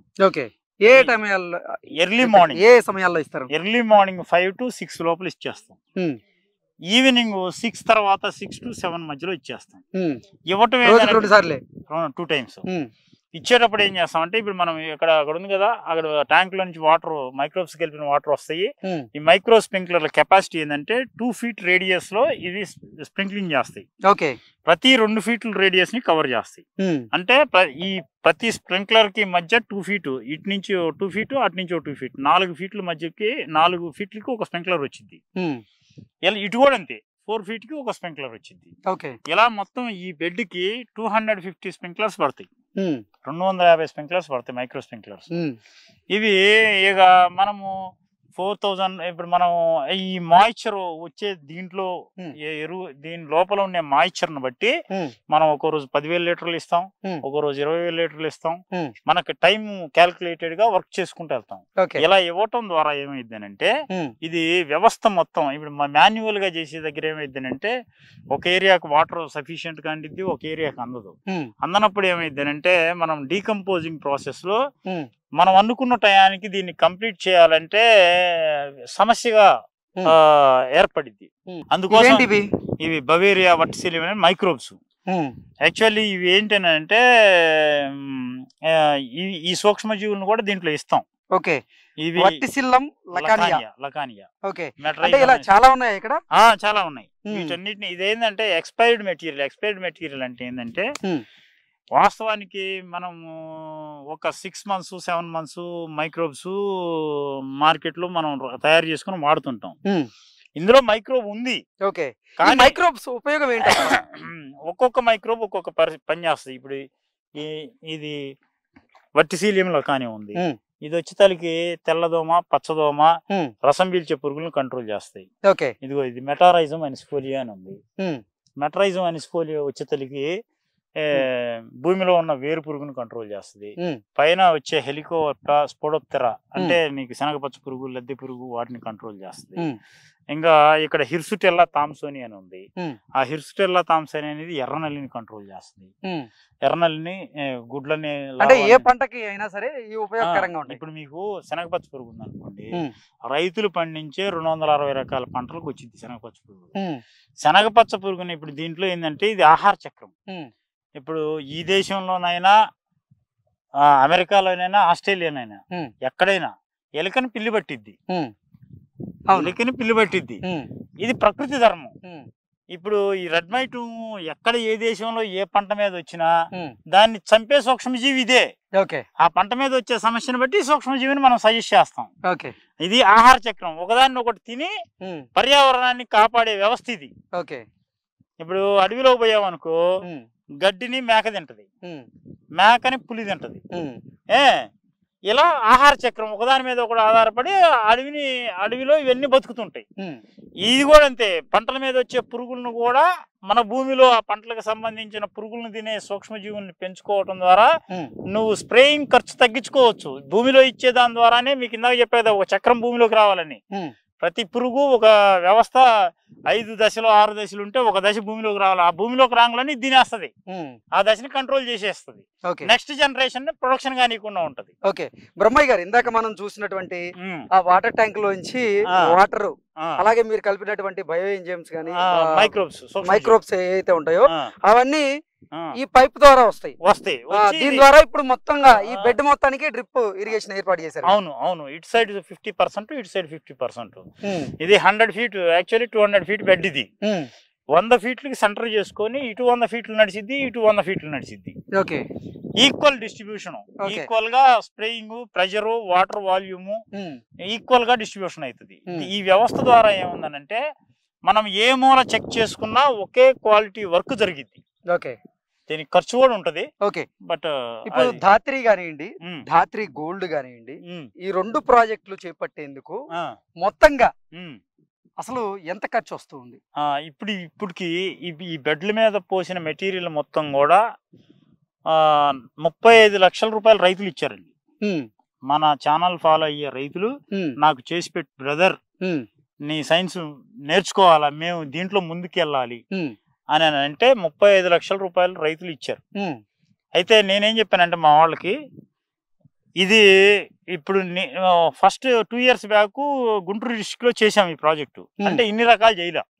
అప్పుడున్న సైన్స్ కి, నాకు తెలిసిన సైన్స్ కి అప్పుడు 40-50 రకాలు సూక్ష్మజీవుల్ని ఇచ్చి పశువుల పెండ అంటే నాటు ఆవు పెండకు మాత్రమే సేకరించి ఆ 2 years బ్యాక్ అప్పుడు ఆర్గానిక్ అంటే సేంద్రీయ వ్యవసాయం అని అంటే పాలేకర్ మెథడ్స్ మాత్రమే వ్యవసాయం అనే పరిస్థితిలో ఉన్నారు. అవును.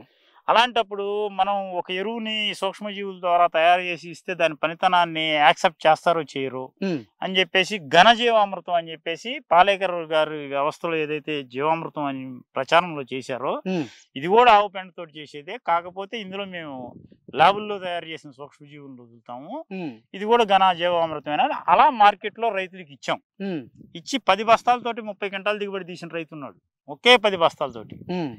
అలా ఇచ్చిన తర్వాత ఆ 2 years స్టడీ చేసిన తర్వాత ఆ రిజల్ట్స్ మొత్తం మన ఛానల్లో చూపించాం.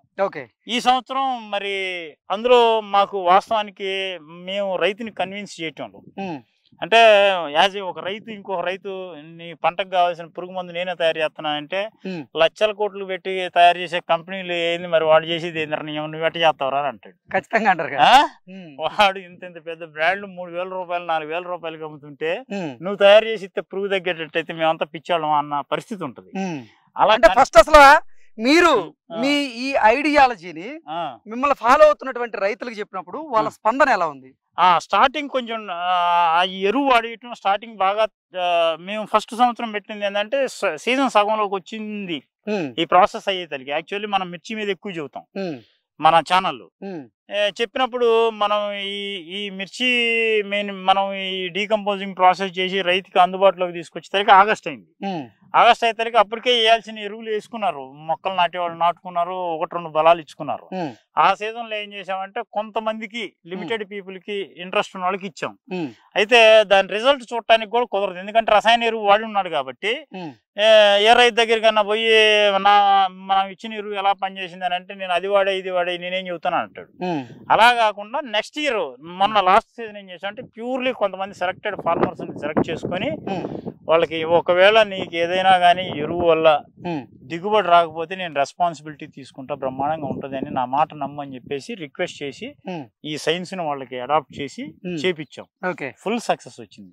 ఆ రిజల్ట్స్ మొత్తం మన ఛానల్లో చూపించాం. సూపర్. చూపించిన తర్వాత ఏం చేసామంటే ఈ వ్యవస్థను ముందుకు తీసుకెళ్లాలంటే పార్టిసిపేషన్ అనేది ముఖ్యం. వ్యవస్థలో మనం ఒక విశ్వాసాన్ని ముందుకు తీసుకెళ్లాలంటే ముఖ్యం. ఇప్పుడు దీంట్లో ఏముంటది అని అంటే పార్టిసిపేట్ చేసాం, తనకు ఒక బాధ్యత ఉంటుంది. పార్టిసిపేషన్ లేకుండా మనం నీకోసం నేను తయారు చేసి ఇస్తున్నాను, నువ్వు కొనుక్కున్నావు అనుకో, వీడికి ఏం లాభం లేదు, నీడెందుకు చేస్తారా? ఏదో ఒక రకం ఇవాళ రేపు మన ఇంట్లో పిల్లాడినే షాప్ కాడికి పంపిస్తే నా చాక్లెట్కి ఎంత ఇస్తున్నావు, బిస్కెట్కి ఎంత ఇస్తున్నావు అని మన పిల్లలే అడుగుతున్నారు. అనే ఉద్దేశంతో మనం ఉత్పత్తి చేస్తే 100కి ఇస్తావా, 50కి ఇస్తావా, 30కి ఇస్తావా అనే పరిస్థితి ఉంటుంది. అందుకని నేనేం చేశానంటే నేను మెకానిక్ లాంటి నువ్వు నీ డబ్బు ఇచ్చి ఈ సైన్స్ కావాలంటే నేను చేసి పెడతాను, నా డబ్బు పెట్టయితే నేను లాభం కోసం వ్యాపారం కోసం. సరే, ఓవరాల్ గా అసలు ఈ ప్రాజెక్ట్ కోసం ఎంత వరకు ఖర్చు అయ్యేటువంటి అవకాశం ఉంది? 35 లక్షలు రైతు ఇచ్చారండి, 8 లక్షలు నేను పెట్టుబడి పెట్టా. 8 లక్షలు అంటే ఇప్పుడు ఆ ఇన్ఫ్రాస్ట్రక్చర్ ఏదైతే ఉందో అది 10 ఏళ్ళు ఉన్నా 20 ఏళ్ళు ఉన్నా ఇన్ఫ్రాస్ట్రక్చర్ ఎక్కడికి పోదు. అవును, ఆ డబ్బు నేను పెట్టుకున్నా. ఇందులో వాడే ప్రతి వస్తువు మైక్రోబుక్ గానీ సూక్ష్మజీవికి గానీ ఎరువుకి గానీ రైతుల డబ్బులే, నా డబ్బులు ఏమి లేవు. ఓకే, అంటే మొత్తంగా ఒక 45 నుంచి 50 లక్షల లోపు ఈ ప్రాజెక్ట్ కంప్లీట్ అయిద్దా? అయింది. అంటే డ్రిప్ ఇరిగేషన్ తో పాటుగా ఈ అంటే మీరు వాడుతున్నటువంటి ఈ సూక్ష్మజీవులు మొత్తం 50 లక్షలు, సూక్ష్మజీవులతో పాటుగా ఇక్కడ వాడినటువంటి ఎరువులతో అన్నిటితో కలిపి 50 లక్షల్లో ఈ ప్రాజెక్ట్ అయితే కంప్లీట్ అయింది. ఒకవేళ అంటే మంచి మార్కెట్ కనుక చేసుకుంటే ఎంత ఆదాయం వచ్చేటువంటి అవకాశం ఉంది? అంటే నేను ఇది మీరు ఎంతో మంది రైతులకి అంటే ఈ సేంద్రియ ఎరువులు తయారు చేసే దాని మీద, ఉత్పత్తి చేసే దాని మీద అవగాహన కల్పిస్తున్నారు కదా. సో ఇదే గనక పెద్ద మార్కెట్ అయితే మన వాళ్ళు అసలు రసాయనాల మీద ఆధారపడకుండా ఉండే అవకాశం ఉంటది కదా. అందుకు అడుగుతున్నా నేను. అంటే ఇప్పుడు అసలు 50 లక్షలు పెట్టుబడి దీని మేము పెట్టారు, ఎంత ఆదాయం వచ్చేటువంటి అవకాశం ఉంది? ఆదాయం అనేది కాదండి ఇక్కడ మీకు మీ విషయంలో కాదు నేను అలాగా నేను కూడా నా స్టెప్ కూడా వినండి మీరు. నేను దీన్ని ఏం చేశానంటే క్యాలిక్యులేటెడ్ గా పర్ కేజీ ప్రొడక్షన్ కాస్ట్ ఎంత పడుతుంది అనేది ఒక లెక్క తీసాం. ఓకే, ఎంత పడుతుంది మరి? ఇప్పుడు దాత్రి వచ్చేసరికి మనం 15 రూపాయలు పర్ కేజీ, 15 రూపాయల లెక్కన 1 కేజీ మనం ఇస్తున్నాం రైతులకి. దాంట్లో ఏమవుతుందనంటే ఇన్ఫ్రాస్ట్రక్చర్ తీసేస్తే ఇందులో ఒక 10 వ్యవస్థలు ఉన్నాయి. ఇప్పుడు డైరీ ఫార్మర్ ఉన్నాడు, రెక్కలు ముక్కలు చేసుకొని డైరీ ఫార్మింగ్ చేస్తే అల్లా 1996 నుంచి ఈ రోజు వరకు పెరిగింది 40 రూపాయలకు వచ్చాడు. 12 రూపాయల నుంచి 40 రూపాయలకు వచ్చేసరికి సచ్చి చెడిపోయాడు. దాంట్లో డైరీ పాలు గిట్టుబాటు కార్పొరేట్ కంపెనీలు, ఈ డైరీ కంపెనీలు మొత్తం వాడిని శాసిస్తున్నాయి, సావనీయకుండా బతకనీయకుండా చేస్తున్నాయి. ఆ డైరీ మెయింటైన్ చేసేవాడికి ఆదాయ వనరు లేదు. ఇంకొకటి ఆ డైరీ ఎరువు పెండని అమ్ముదామంటే ఈ రసాయన ఎరువుల వాళ్ళు ఏం చేస్తారంటే పెండ వేస్తే పెండ పురుగు వస్తుంది, దాని మూలంగా మొక్కలు మొత్తం వస్తాయి, రోగం వస్తుంది, విల్ట్ వస్తాయి అంటే అందులో వాస్తవం కూడా ఉంది.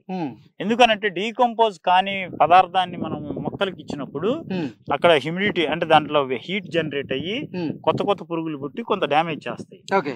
దాని మూలంగా ఆర్థిక నష్టం పోతామని చెప్పేసి పెండ వాడటం మానేశారు రైతులు. ఇంకొకటి మరి ఒకప్పుడు వాడారు కదా, ఎప్పుడు ఎందుకు వాడలేదంటే ఒకప్పుడు అంటే ఒక పెండ కుప్పని 3 ఏళ్ళు 4 ఏళ్ళు ఉంచేవాళ్ళు. ఈ సంవత్సరం ఈ చేనికి ఎత్తే మళ్ళీ 2 సంవత్సరాలకి ఇంకో చేనికి వేసేవాళ్ళు. అప్పుడు ఆ ప్రాసెస్ ఆ టైమింగ్ ఉంచడం వల్ల ప్రకృతి డీకంపోజ్ చేసేది. ఇప్పుడు డైరీ ఫామ్ లో గేదెలను కట్టేసుకోవడం కోసమే డైరీ ఫామ్ పెడుతున్నారు. ఏ ఒక్క వస్తువును కూడా వేస్టేజ్ ఉంచడానికి ఇష్టపడట్లా, చిన్న చిన్న ఇళ్లలో పెట్టుకుంటున్నారు. తీసుకొచ్చిన పెండ ఒక చిన్న ట్రాక్టర్ గ్యాంగ్ లోని ఎవడొచ్చి తీసుకెళ్తాడా, దొబ్బేద్దామా అనే పరిస్థితి ఉంది డైరీ ఫార్మర్. 100కి ఇస్తావా, 50కి ఇస్తావా, 1000కి ఇచ్చినా 10 కొంతమంది ఫ్రీగా తీసుకెళ్లే పరిస్థితి ఉంది. అంటే ఏంది, ఆ వస్తువుకి ముఖ విలువ అంటే వాల్యూ అనేది లేదు, దానికి వాల్యూ క్రియేట్ చేయాలి. డైరీ ఫార్మర్ కి రెండో విధంగా డబ్బు చేరాలి. ఆ వ్యవస్థని ప్రకృతిలో మనం ఒక్కలమే కాదు, పశుపక్షాదులు అన్ని బతికితేనే ప్రకృతి అది, సమస్త జీవకోటి ఉంది కదా. కాబట్టి అతనికి డబ్బు తీసుకురావాలి. పౌల్ట్రీ రైతు ఉన్నాడు, పౌల్ట్రీ రైతుకి మాన్యూర్ ద్వారా డబ్బు తీసుకురావాలి. మన గ్రామంలో ఉన్న ప్రతి వ్యవస్థకి డబ్బు పుషప్ చేయాలి. దానికోసం అని చెప్పేసి ఈ మాన్యూర్స్ కి వచ్చేసరికి మనం 15 రూపాయలు పెట్టాం కదా, 8 రూపాయలు ఈ మాన్యూర్స్ కి వెళ్ళిపోతాయండి. 8 రూపాయలు మాన్యూర్స్ కి వెళ్ళిపోతాయి కేజీలో. 2 రూపీస్ మన మైక్రోబ్స్ కి వెళ్తాయి. 10 రూపాయలు. 2.5 రూపాయి ట్రాన్స్పోర్టేషన్ కి వెళ్ళింది. 2.5 రూపాయి ప్రాఫిట్ అనుకోని ట్రేడ్ మార్జిన్ అనుకోని. ఇంకేదైనా కానీ ఒక కేజీ మీద అయితే 2.5 రూపాయి వరకు మిగిలేటువంటి అవకాశం అయితే ఉంటుంది. అయితే ఇక్కడ ఏమైతుందని అంటే ఆ 2.5 రూపాయి ఎందుకు ఉంచామనంటే వ్యవస్థల్లో ఎలా ఉంటదంటే ఇప్పుడు రైతులు ఉంటారు, చేయాలని ఉంటది కానీ ఇమీడియట్ గా డబ్బు ఉండదు. అవును. అలాంటప్పుడు మనం ఏం చేస్తున్నాం అంటే ఒక సంఘం లాగా ఏర్పాటు చేసినప్పుడు అవసరం నీకు డబ్బు లేదు, నీ దగ్గర డబ్బు ఉంది కానీ నీకు అవసరం లేదు, ఇంకొక రైతుకి సాయం చేయడం కోసం స్టాక్ పాయింట్ మెయింటైన్ చేయమని రైతుల్లోనే మేము మాలో తలా ఒక పని, నేను ఈ ఎరువు తయారు చేస్తున్నా, నువ్వు స్టాక్ పెట్టు, నువ్వు పక్కడికి సాయం చేయి గ్రామంలో. అలా వ్యవస్థని బిల్డ్ చేసుకుంటా వస్తున్నాం. ఎక్కడ ట్రేడర్ లేడు, ఎవడు లేడు. ఇందులో ఇచ్చిన డబ్బులు మొత్తం సొంతంగా వ్యవసాయం చేసుకునే రైతులు ఇచ్చిన డబ్బు, ఇది కూడా సొంతంగా రైతులకే వెళ్ళిద్ది. మధ్యలో డిస్ట్రిబ్యూటర్ ట్రేడర్ ఎవడు లేడు. కాకపోతే కొంతమంది ఏం చేస్తున్నారంటే కొంతమంది రైతులు ఏం చేశారంటే మాకు ఒక 4-5 రైతులను తీసుకుంటామని మా దగ్గర డబ్బు లేదు, మా పెద్దన్న ఉన్నాడు అంటే అతను పెద్ద రైతు, వాళ్ళు డబ్బులు తీసుకోవటం ఇచ్చుకోవటం అలా ఉంటది. అతని చేత పెట్టుబడి పెట్టించారు. అన్నా మేమందరం ఈ 200 బస్తాలు తీసుకుంటాము, నీ దగ్గర ఎప్పుడు డబ్బు ఉంటది కదా, నీ దగ్గర అన్ని చూసుకుంటున్నాం కదా, మంచి షెడ్లు చేసుకుంటున్నాం కదా, అతని చేత డబ్బు పెట్టించారు, మనం అతనికి పంపిస్తాం, వాళ్ళు డిస్ట్రిబ్యూట్ చేసుకుంటారు. అంటే వ్యవస్థనే ఒక సిస్టమ్, రెండో అవసరం లేకుండా సర్వశక్తిగా రైతు ఎదగాలనేది వ్యవస్థ యొక్క లక్ష్యం. ఈ 2.5 రూపాయలు తీసుకుంటే అతను తీసుకోవచ్చు, లేకపోతే వాళ్ళకే ఇచ్చేయచ్చు. ఎన్ని నెలల వ్యవధి నుంచి మీరు ఈ ప్రాజెక్ట్ చేస్తూ ఉన్నారు? 60 డేస్ నుంచి స్టార్ట్ చేసాము. అంటే ఈ 2 బెడ్స్ 60 రోజుల నుంచి పోసుకుంటూ వచ్చాము. ఈ బెడ్స్ 60 రోజులు సమయం పట్టింది బెడ్స్ పోయడానికి, బెడ్ పోయడానికి. 60 డేస్ నుంచి పోసుకుంటారు. రోజు ప్రొక్లైన్లు, ట్రాక్టర్లు, రా మెటీరియల్ ఎక్కడ తిరగటం, ప్రతిరోజు ఎర్లీ మార్నింగ్ 4కి లేవటం, విలేజ్ కి పోవటం, రైతుకి చెప్పటం, నీ ఎరువు ఇలా వాడుతున్నాము, ఇలా తయారు చేస్తున్నాము, డబ్బే. ట్రాక్టర్ ఈ ఛార్జ్ కి అయితేనే ఇది గిట్టుబాటు అయ్యిద్ది, భవిష్యత్తు దీనికి ఉంటది, భవిష్యత్తు దీని నుంచి నువ్వు అధిక ఆదాయం పొందొచ్చు, సహకరించు అని రిక్వెస్ట్ చేయటం, వాళ్ళని ఒక కమ్యూనిటీ బేస్ గా బిల్డ్ చేయటం. నీ ఒక్కడిది తీసుకెళ్లాలంటే ట్రాక్టర్ కిరాయి వేస్ట్ అయింది, డిసిఎం ప్రొక్లైన్ కిరాయి వేస్ట్ అయింది, అంతా అయింది. మీరు 4 కలిసి ఇదిగో ఈ లోడ్ కి ఇంత అమౌంట్ ఇస్తాము, మీరే డిస్ట్రిబ్యూట్ చేసుకోండి, నువ్వు 3,000 తీసుకో, ఆయన 2,000 తీసుకో, మీరే ఇన్వాల్వ్ అయ్యేది అని వాళ్ళని సంఘటితం చేయటం. అలా గ్రామాల నుంచి ఒక వ్యవస్థను బిల్డ్ చేసాం. ఇప్పుడు ఇది సక్సెస్ఫుల్ గా ఈ సంవత్సరం ఇచ్చి దీని రిజల్ట్ వచ్చిందంటే షాద్నగర్ చుట్టుపక్కల ఉన్న 5 మండలాల్లో పెద్ద వ్యవస్థ ఎస్టాబ్లిష్ అయింది. కార్పొరేట్ కి ధీటుగా రైతుని ఎదిగే పరిస్థితి, ప్రతిదీ క్యాలిక్యులేటెడ్ గా. ఈ వస్తువు సాధారణ రైతు ఇంత ఖర్చు పెట్టి ఇంత అత్యాధునిక టెక్నాలజీతో ఇంత అంటే సేంద్రియ పద్ధతులను మీరు అవలంబిస్తూ ఈ ఎరువును తయారు చేయగలగడం అంటే నిజంగా కార్పొరేట్ కంపెనీలకు ధీటుగా మీరు నిలబడినట్టే కదా. నిలబెట్టాలి. ఇప్పుడు కార్పొరేట్ కంపెనీలు ధీటుగా నిలబడితేనే ఈ దేశంలో రైతు బతికే పరిస్థితి ఉంది. దాన్ని ఇప్పుడున్న వ్యవస్థలకి చిన్నగా ఎవరో ఒకళ్ళు లీడ్ తీసుకోవాలి. నేను ఏ పార్ట్ లో లీడ్ తీసుకుంటానో ఆ పార్ట్ లో తీసుకుంటున్నా, ఇంకొక పార్ట్ లో రైతు యాక్టివ్ గా లీడ్ తీసుకునే వాళ్ళు ఉన్నారు. ఇప్పుడు సంఘటితం గ్రామాల్లో మనకి ఎరువు కావాలి ఈ ప్రాజెక్ట్ కి, అక్కడ లీడ్ తీసుకొని 10 మందిని కన్విన్స్ చేయగలిగిన రైతు, అందరికీ న్యాయంగా తరాజు పట్టుకొని న్యాయంగా మాట్లాడి చేయగలిగే సర్వీస్ ఓరియంటెడ్ ఫార్మర్స్ ని కొలాబరేట్ చేయటం. ఇప్పుడు మనం తెలుగు రాష్ట్రాలతో పాటుగా భారతదేశ వ్యాప్తంగా ఎంతో మంది రైతులు ఉన్నారు. మీరు చేస్తున్నటువంటి ఈ వీడియోలు చూసి మీ దగ్గరికి వచ్చి మేము కూడా ఈ ప్రక్రియను నేర్చుకుంటాం, మాకు శిక్షణ ఇవ్వండి అంటే మీరు శిక్షణ ఇస్తారా? ట్రైనింగ్ క్లాస్ పెడతాం. ఏప్రిల్ 4వ తారీఖు నుంచి ఉన్నాయి స్టార్ట్స్. ఇప్పుడు 26వ తారీఖు షెడ్యూల్ ఇచ్చాం. ఎన్ని రోజుల వరకు ఉంటుంది?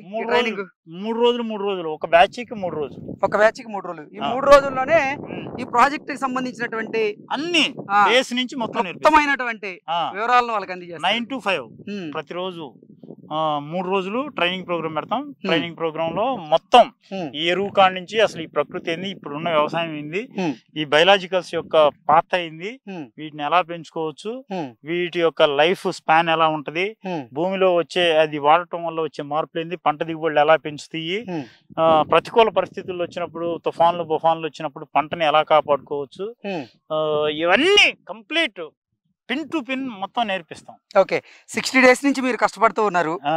ఈ 2 బైట్స్ ని ఇప్పుడు ఏర్పాటు చేశారు. దీని మీద గ్రీన్ మ్యాట్లు ఏర్పాటు చేశారు. దాని మీద మళ్ళీ డ్రిప్ ఇరిగేషన్ ఏర్పాటు చేశారు. ఏంటి ఇంకో ½ an hour లో వాటర్ కూడా మీరు సప్లై చేసేస్తామని చెప్తున్నారు. అవును, ఇంకో ప్రక్రియ అయిపోయింది.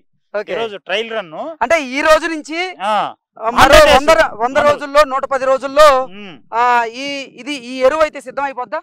సిద్ధం అయిపోయింది. ఇంకా 100 రోజుల్లోనే లేకపోతే 40 రోజులు టైం పట్టింది? లేదు, 100 రోజులు. Okay, 100 days. ఓకే, అంటే ఇప్పటికే 60 రోజులు టైం పట్టింది అన్నారు. అది కాదండి, మనకి బెడ్స్ ఏర్పాటు చేసుకోవడం వేరు. బెడ్స్ ఏర్పాటు చేసుకున్న తర్వాత ఫస్ట్ వాటర్ మైక్రోబ్ ను వదిలిన రోజు నుంచి లెక్క మనకి. ఓకే, నువ్వు ఇంతకు ముందు ఎన్ని రోజులు ఈ వర్క్ చేసుకున్నావు అది సంబంధం లేదు. ఫస్ట్ మైక్రోబ్ ని వాటర్ త్రూ మైక్రోబ్ ని బెడ్ మీద వదిలిన రోజు నుంచే మనకి లెక్క. ఓకే, అక్కడి నుంచి లెక్క. ఓకే, బ్రహ్మయ్య గారు ఇంకా ఓవరాల్ గా చెప్పండి, అసలు ఈ 2 ప్రాజెక్టుల వల్ల రైతులకి ఎటువంటి మేలు జరుగుతుంది? మీ ప్రాజెక్ట్ యొక్క గొప్పతనం ఏంటంటే ఏం చెప్తారు? నా ప్రాజెక్ట్ యొక్క గొప్పతనం అనేది నేను క్లెయిమ్ చేసుకోవటం కంటే ఇది సేంద్రియ రైతు యొక్క గొప్పతనం. ప్రకృతిలో సేంద్రియ వ్యవసాయం అనేది ఒక అద్భుతమైన కళండి. వ్యవసాయం చేసే రైతు ఆ కళని, ప్రకృతి అనే ఒక కళని గనక అర్థం చేసుకోవటం మొదలు పెడితే ఇతని కంటే భాగ్యవంతుడు, సౌభాగ్యవంతుడు ఉండడు అనేది నేను విశ్వసిస్తా. ఈ ప్రాజెక్టు నేను క్లెయిమ్ చేసుకునే కంటే ఈ వ్యవస్థను ముందుకు తీసుకెళ్ళాలి. ఈ రోజు ఉన్న రైతు సమస్యల్ని ఈ సేంద్రియ వ్యవసాయమే తీర్చగలదు, ఇలానే రైతుకి భవిష్యత్తు చూపించగలదు, సమాజానికి ఆరోగ్యకరమైన ఆహార ఉత్పత్తులను అందించగలదు అనే ఒక ఉద్దేశం, ఒక భావం అలా ముందుకు తీసుకెళ్తా ఉంది. ఇది భవిష్యత్తులో ఒక సంచలనం అయింది. ఈ సంవత్సరం చేసిన తర్వాత ఎలాంటి ప్రాజెక్ట్స్ ట్రైనింగ్ ప్రోగ్రామ్స్ కి వచ్చే వాళ్ళని మనం ఎంకరేజ్ చేస్తున్నాం. ఎలాంటి వాళ్ళని ఎంకరేజ్ చేస్తున్నాం అంటే నిరుద్యోగ యువత చదువుకొని, మినిమం చదువు ఉండాలండి. నాకు లేదు కానీ మరి నువ్వెలా చదువు లేకపోయినప్పటికీ మీరు నిజంగా అంటే ఈ సేంద్రియ ఎరువులను తయారు చేసేటువంటి విధానం ఉంది చూసారా, నిజంగా ఇప్పుడున్నటువంటి అత్యాధునిక టెక్నాలజీని జోడించి మీరు ఈ ఎరువులు తయారు చేస్తుంది మేము చూసి స్టన్ అయిపోయాం, షాక్ అయ్యాం నిజంగా. అంటే దీనికి చదువుతో సంబంధం లేదు అన్నట్లుగా మీరు చేసి నిరూపించారు. అంటే నాకేందనంటే అవసరం, నాకు ఇది కావాలి, ఈ పని నేను చేయాలి అనే ఒక పట్టుదలతోటి. అంటే మీ అవసరమే మిమ్మల్ని నడిపించింది అంతేనా? అవును. అయితే ఇప్పుడు మనం ఏం చేస్తున్నాం అంటే ట్రైనింగ్ ప్రోగ్రామ్స్ ఇస్తాం. ఇచ్చినప్పుడు చదువుకున్న నిరుద్యోగ యువత, వ్యవసాయంలోనే నాకు భవిష్యత్తు అని ఎత్తుక్కునే వాళ్ళకి మనం ట్రైనింగ్ ప్రోగ్రామ్స్ ఇస్తాం. రెండోది ఏంటంటే ఈ దేశంలో రసాయన సైన్స్ ని ప్రమోట్ చేయటం కోసం అగ్రికల్చర్ కాలేజెస్, అగ్రికల్చర్ ఆర్గనైజేషన్స్ మొత్తం రసాయన వ్యవసాయాన్ని ప్రమోట్ చేస్తున్నాయి. తద్వారా ఇప్పుడు సైన్స్, ఇప్పుడు పిల్లలకి చదివించే చదువుల్లో కూడా అగ్రికల్చర్ బిఎస్సి అని అంటే వాళ్ళకి ఇచ్చే కోర్సులు పురుగుకి, తెగుళ్ళకి మొత్తం ఆ కెమికల్ మందులే చెబుతారు, సేంద్రియం గురించి చెప్పరు.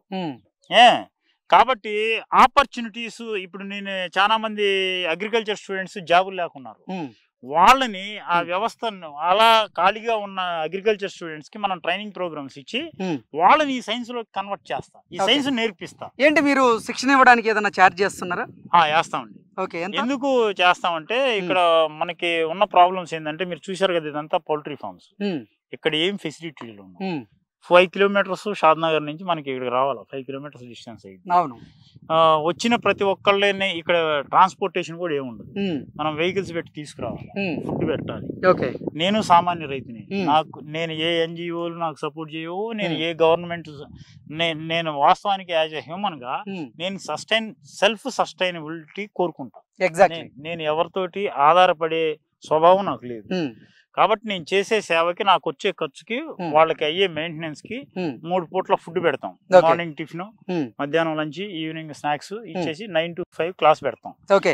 ఈ 3 రోజుల పాటు మీరు ఎంత మొత్తంలో ఛార్జ్ చేస్తూ ఉన్నారు? 12,000 రూపాయలు ఛార్జ్ చేస్తున్నాం అండి. ఓకే. అయితే దాంట్లో ఏం చేస్తాం అంటే 12,000 రూపాయలు వీళ్ళకి ట్రైనింగ్ ఇచ్చి ఇవ్వటం అంటే వాయిస్ చెప్పటం కాదు, ప్రతి ఉత్పత్తిని ఎలా తయారు చేసుకోవాలి అనేది వాళ్ళకి ప్రతి మనిషి చేత ట్రైనింగ్ లో 20 మంది ఉంటే 20 మంది చేత వాటిని తయారు చేయించడం, వండించడం, బాయిలింగ్ చేయించడం, దాని ప్రాసెస్ ఉంటుంది. మీడియా తయారు చేయటం, సూక్ష్మజీవిని ఎన్ని రోజులు ఫర్మెంటేషన్ ప్రాసెస్ లో పెట్టాలి, ఆ దాంట్లో వచ్చే మార్పులు ఏంది, వాటికి కావాల్సిన కాంపోనెంట్స్ అన్ని వాడిస్తాం. ప్రతి రైతు చేత వాడిస్తాం. ఆ వాడిచ్చిన వస్తువులు మనం బయట నుంచి కొనుక్కొని వస్తాం. మైక్రోబ్స్ ని ఇప్పుడు ఇందులో మనం చేసే సైన్స్ ఏంటంటే ఈ మైక్రోబ్ సిస్టమ్ లో 2 సిస్టమ్స్ ఉన్నాయండి. ఒకటి ఇనాక్యులేషన్, మల్టిప్లికేషన్. మనం చేసేది మల్టిప్లికేషన్. ఇనాక్యులేషన్ అంటే మనం చెయ్యం. ఇనాక్యులేషన్ అంటే ఏంటంటే సపోజ్ ఒక సూక్ష్మజీవి ఉందను, ట్రైకోడెర్మా అనేది ఒక సూక్ష్మజీవి, ఫంగస్. ట్రైకోడెర్మాని ఇనాక్యులేషన్ ప్రాసెస్ లో తయారు చేయాలి అని అంటే నువ్వు ఒక 100 ml లేకపోతే ఒక 1 లీటర్ బాటిల్ ట్రైకోడెర్మా కల్చర్ తయారు చేస్తే అందులో అదర్ బ్యాక్టీరియా గానీ, అదర్ స్పీసెస్ గానీ, అదర్ స్పోర్ గానీ 1% కూడా ఉండకూడదు, 0.5% కూడా ఉండకూడదు. ల్యాబ్ లో అనాలిసిస్ చేస్తే 100 కౌంట్ ఉంటే 100 సూక్ష్మజీవులు ఉంటే అవన్నీ కూడా 100 ట్రైకోడెర్మానే ఉండాలి. అది ఇనాక్యులేషన్ ప్రాసెస్ అంటారు. అది government licensed persons, government license తీసుకున్న కంపెనీస్ చేస్తాయి. మనం ఏంటంటే మల్టిప్లికేషన్ చేస్తాం. అంటే ఇనాక్యులేషన్ చేసిన కంపెనీ దగ్గర మనం కొనుక్కొచ్చుకొని దాన్ని ఏం చేస్తాము, ఇప్పుడు సపోజ్ మనం ఒక 10 సూక్ష్మజీవులు కొనుక్కొచ్చుకున్నాం అనుకో, దాన్ని ఒక ట్రిప్ లో 100 సూక్ష్మజీవులుగా మల్టిప్లై చేస్తాం. ఈ మల్టిప్లై చేసే వ్యవస్థలో ఈడ మనం మన ల్యాబ్ లో న్యాచురల్ మెథడ్స్ లో మనం చేసుకునేటప్పుడు 100 అవుతాయి. వీటితో పాటు ఈ 100తో పాటు ఒక 4-3 వేరే సూక్ష్మజీవులు కూడా ఉంటాయి. మల్టిప్లికేషన్ మెథడ్ లో మనం చేసే దాంట్లో 4-5 సూక్ష్మజీవులు వేరే కూడా ఉంటాయి. కానీ పంట మీద పిచికారీ చేసినప్పుడు ఈ 100 పనిచేస్తాయి, బ్రహ్మాండంగా పనిచేస్తాయి. పంటలో కంట్రోలింగ్ అంతా నడుస్తాయి. కానీ ఇనాక్యులేషన్ మల్టిప్లికేషన్ చేసిన దాన్ని మళ్ళా రీసైకిల్ చేయడానికి ఉండదు. అదేనా వాడితే ఇప్పుడు మనం ఏంటంటే ఒక 100 రూపాయల వస్తువు తీసుకొచ్చి 1000 రూపాయలు చేస్తున్నాం. ఈ 4వ తేదీ నుంచి మాత్రం మీరు శిక్షణా తరగతులను అయితే ఏర్పాటు చేయబోతూ ఉన్నారు. అవును. అయితే ఈ శిక్షణా తరగతుల్లో ఇవన్నీ నేర్పించడం కోసం ఆ రా మెటీరియల్, ఇనాక్యులేషన్ మెటీరియల్ తీసుకొస్తాం కదా, అది 100 ml 200 రూపీస్ అట్లా ఛార్జ్ ఉంటుంది. ఈ ఒక రైతుకి ఈ బ్యాక్టీరియాలో కొన్ని రకాలు ఉంటాయి, ఫంగస్ లో కొన్ని రకాలు ఉంటాయి. ఏ ఫంగస్ ఎలా మ్యాట్ ఫామ్ అవుతుంది, ఏ బ్యాక్టీరియా కౌంట్ ఎలా చూసుకోవాలని వాళ్ళకి ప్రాక్టికల్లీ చేయించాలి. చేయించిన తర్వాత ఆ వస్తువుని మనం ప్యాక్ చేయం, పారబోయటం లేకపోతే ఇలాంటి ఎరువు కుప్పల మీద వాడతాం. వేస్ట్ ఆఫ్ మనీ అన్నట్టు. వాళ్ళకి ఇచ్చే ట్రైనింగ్ లో అయ్యే వేస్టేజ్ మనీ వాళ్ళని ఎత్తినే వేస్తున్నాం, వాళ్ళ దగ్గరే ఛార్జ్ వసూలు చేస్తున్నాం. అది ప్రాఫిట్ కోసమో లాభం కోసమో కాదు. వాళ్ళకి మళ్ళీ మనం ఈ ఆర్గానిక్ సంబంధించిన, వ్యవసాయానికి సంబంధించిన బుక్స్ ఇస్తాం. మనం ఇక్కడ నేర్పించిన వ్యవస్థలో ఇక్కడ తయారు చేసుకొని నేర్చుకొని వెళ్తారు కదా, వాళ్ళు ఇంటికాడ పోయి ప్రాక్టీస్ చేయడానికి కొన్ని ఈ 12,000 రూపాయలని కొన్ని ఐటమ్స్ కూడా ఇస్తాం వాళ్ళకి. ఇంటికి తీసుకెళ్ళి వాళ్ళకున్న వనరులు వీటిని ఎలా ల్యాబ్ డిజైన్ చేసుకోవాలి అని చెబుతాం. చెప్పి కొన్ని ప్రాక్టీసెస్ ఇక్కడ చేసింది వేరు, అక్కడ పోయి చేసుకోవటం వేరు, ఆ ప్రాక్టీసెస్ కూడా మనం సహకరిస్తాం. వాళ్ళలో ఒక నూతన వచ్చేది ధైర్యం, ఇది నేను చేయగలను, నేను ముందుకు తీసుకెళ్ళగలను. తెలియకపోతే అన్నున్నాడు, బ్రహ్మయ్య గారు ఉన్నాడు, అడుగుతాను నేను, నా కోసమే పెట్టింది అనే ఒక ఇంటెన్షన్ క్రియేట్ చేయడం కోసం, వాళ్ళు ఈ వ్యవస్థను ముందుకు తీసుకెళ్ళడం కోసం మనం ట్రైనింగ్ క్లాసెస్ ఇస్తాం. ఓకే బ్రహ్మయ్య గారు, ధన్యవాదాలు అండి. Thank you so much.